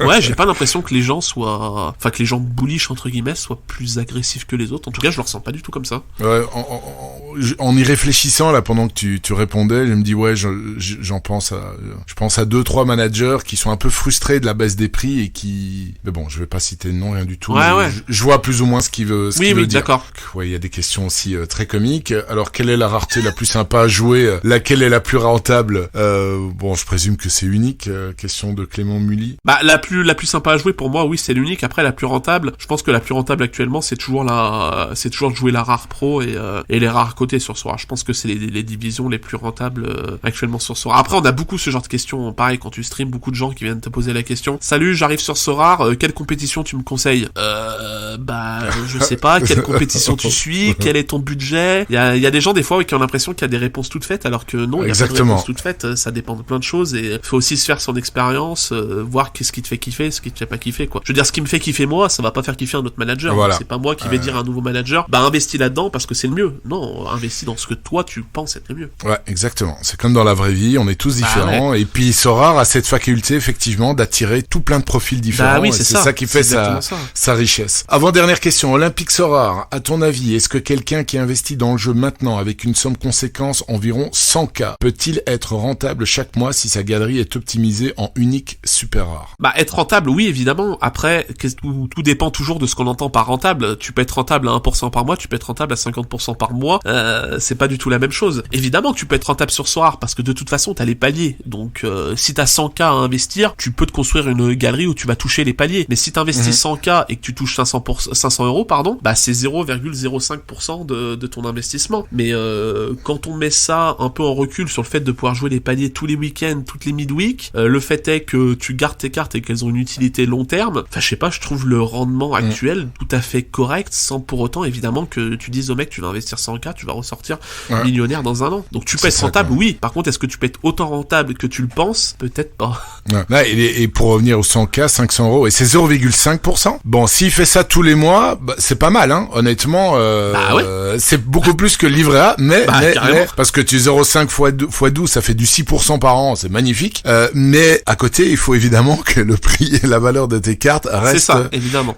stabilisés. Et s'il part en Arabie Saoudite ou qui se casse une jambe ou qui va en retraite, évidemment, c'est un gros trou. Et ce gros trou-là, tu le retrouves beaucoup plus rapidement, évidemment, dans une galerie unique que dans une galerie rare. Surtout une galerie unique à 100K. Si tu vas à 500K ou 1 million, là, c'est totalement différent. Et dernière question de Soraroy, penses-tu faire une interview de moi un jour? Donc de Magic Magic, on découvre aussi le personnage. Et moi, j'aime bien rester discret, j'adore interviewer les autres, mais j'aime pas être interviewé. Et t'as pas réfléchi à faire une édition, je sais pas, on est combien de 43 pour la 50e par exemple, faire une émission, c'est toi qui es interviewé par un pote? On en a déjà parlé, avec David et avec d'autres personnes qui étaient prêtes, puis je sais pas, ça s'est pas fait, on verra bien. Ça pourrait être sympa. J'espère arriver aux 50, tu vois, ça se rapproche tout doucement. Ça sera un beau cap. Et ce serait sympa, je pense. Ça plairait aux gens en tout cas. Écoute, on verra bien. Alexis, c'était un grand plaisir. Écoute, 2 heures, plus de 2 heures sont passées, on verra au montage. Et je remercie d'avance Laurent qui va s'occuper de ce montage qui est vraiment long. C'était vraiment un plaisir de t'avoir. Je suis vraiment content de t'avoir eu enfin après tout ce temps et voilà, j'espère que t'as passé aussi toi un bon moment. Merci beaucoup Mehdi, j'ai passé un très très bon moment, c'était très sympa de pouvoir discuter un peu de Sorare, de foot et tout avec toi, c'était très très cool depuis le temps que j'écoute tous les podcasts. Alors j'écoute pas tous les podcasts évidemment, et il y en a certains que j'écoute plus que d'autres, en général quand c'est des potes et tout, j'écoute un peu plus, mais ouais, ça me fait très plaisir d'avoir pu échanger avec toi et d'avoir partagé ce moment. 2 heures, je pense qu'il y a pas mal de trucs à monter. Laurent il va un peu s'arracher les cheveux, mais j'espère que le rendu sera bon et intéressera les gens en tout cas. J'espère aussi, je n'en ai aucun doute. Merci encore et à très bientôt. Merci à toi Mehdi. Encore merci Alexis et à vous pour avoir écouté cet épisode jusqu'au bout. S'il vous a plu, on vous remercie de le partager autour de vous et de mettre 5 étoiles sur la plateforme que vous utilisez pour écouter notre podcast afin de lui donner la meilleure visibilité possible. Il ne me reste plus qu'à vous souhaiter comme toujours des excellentes Game Week et des jolis rewards. C'était Magic Mehdi de Mediasorare.com. Mediasorare, le premier podcast francophone dédié à Sorare.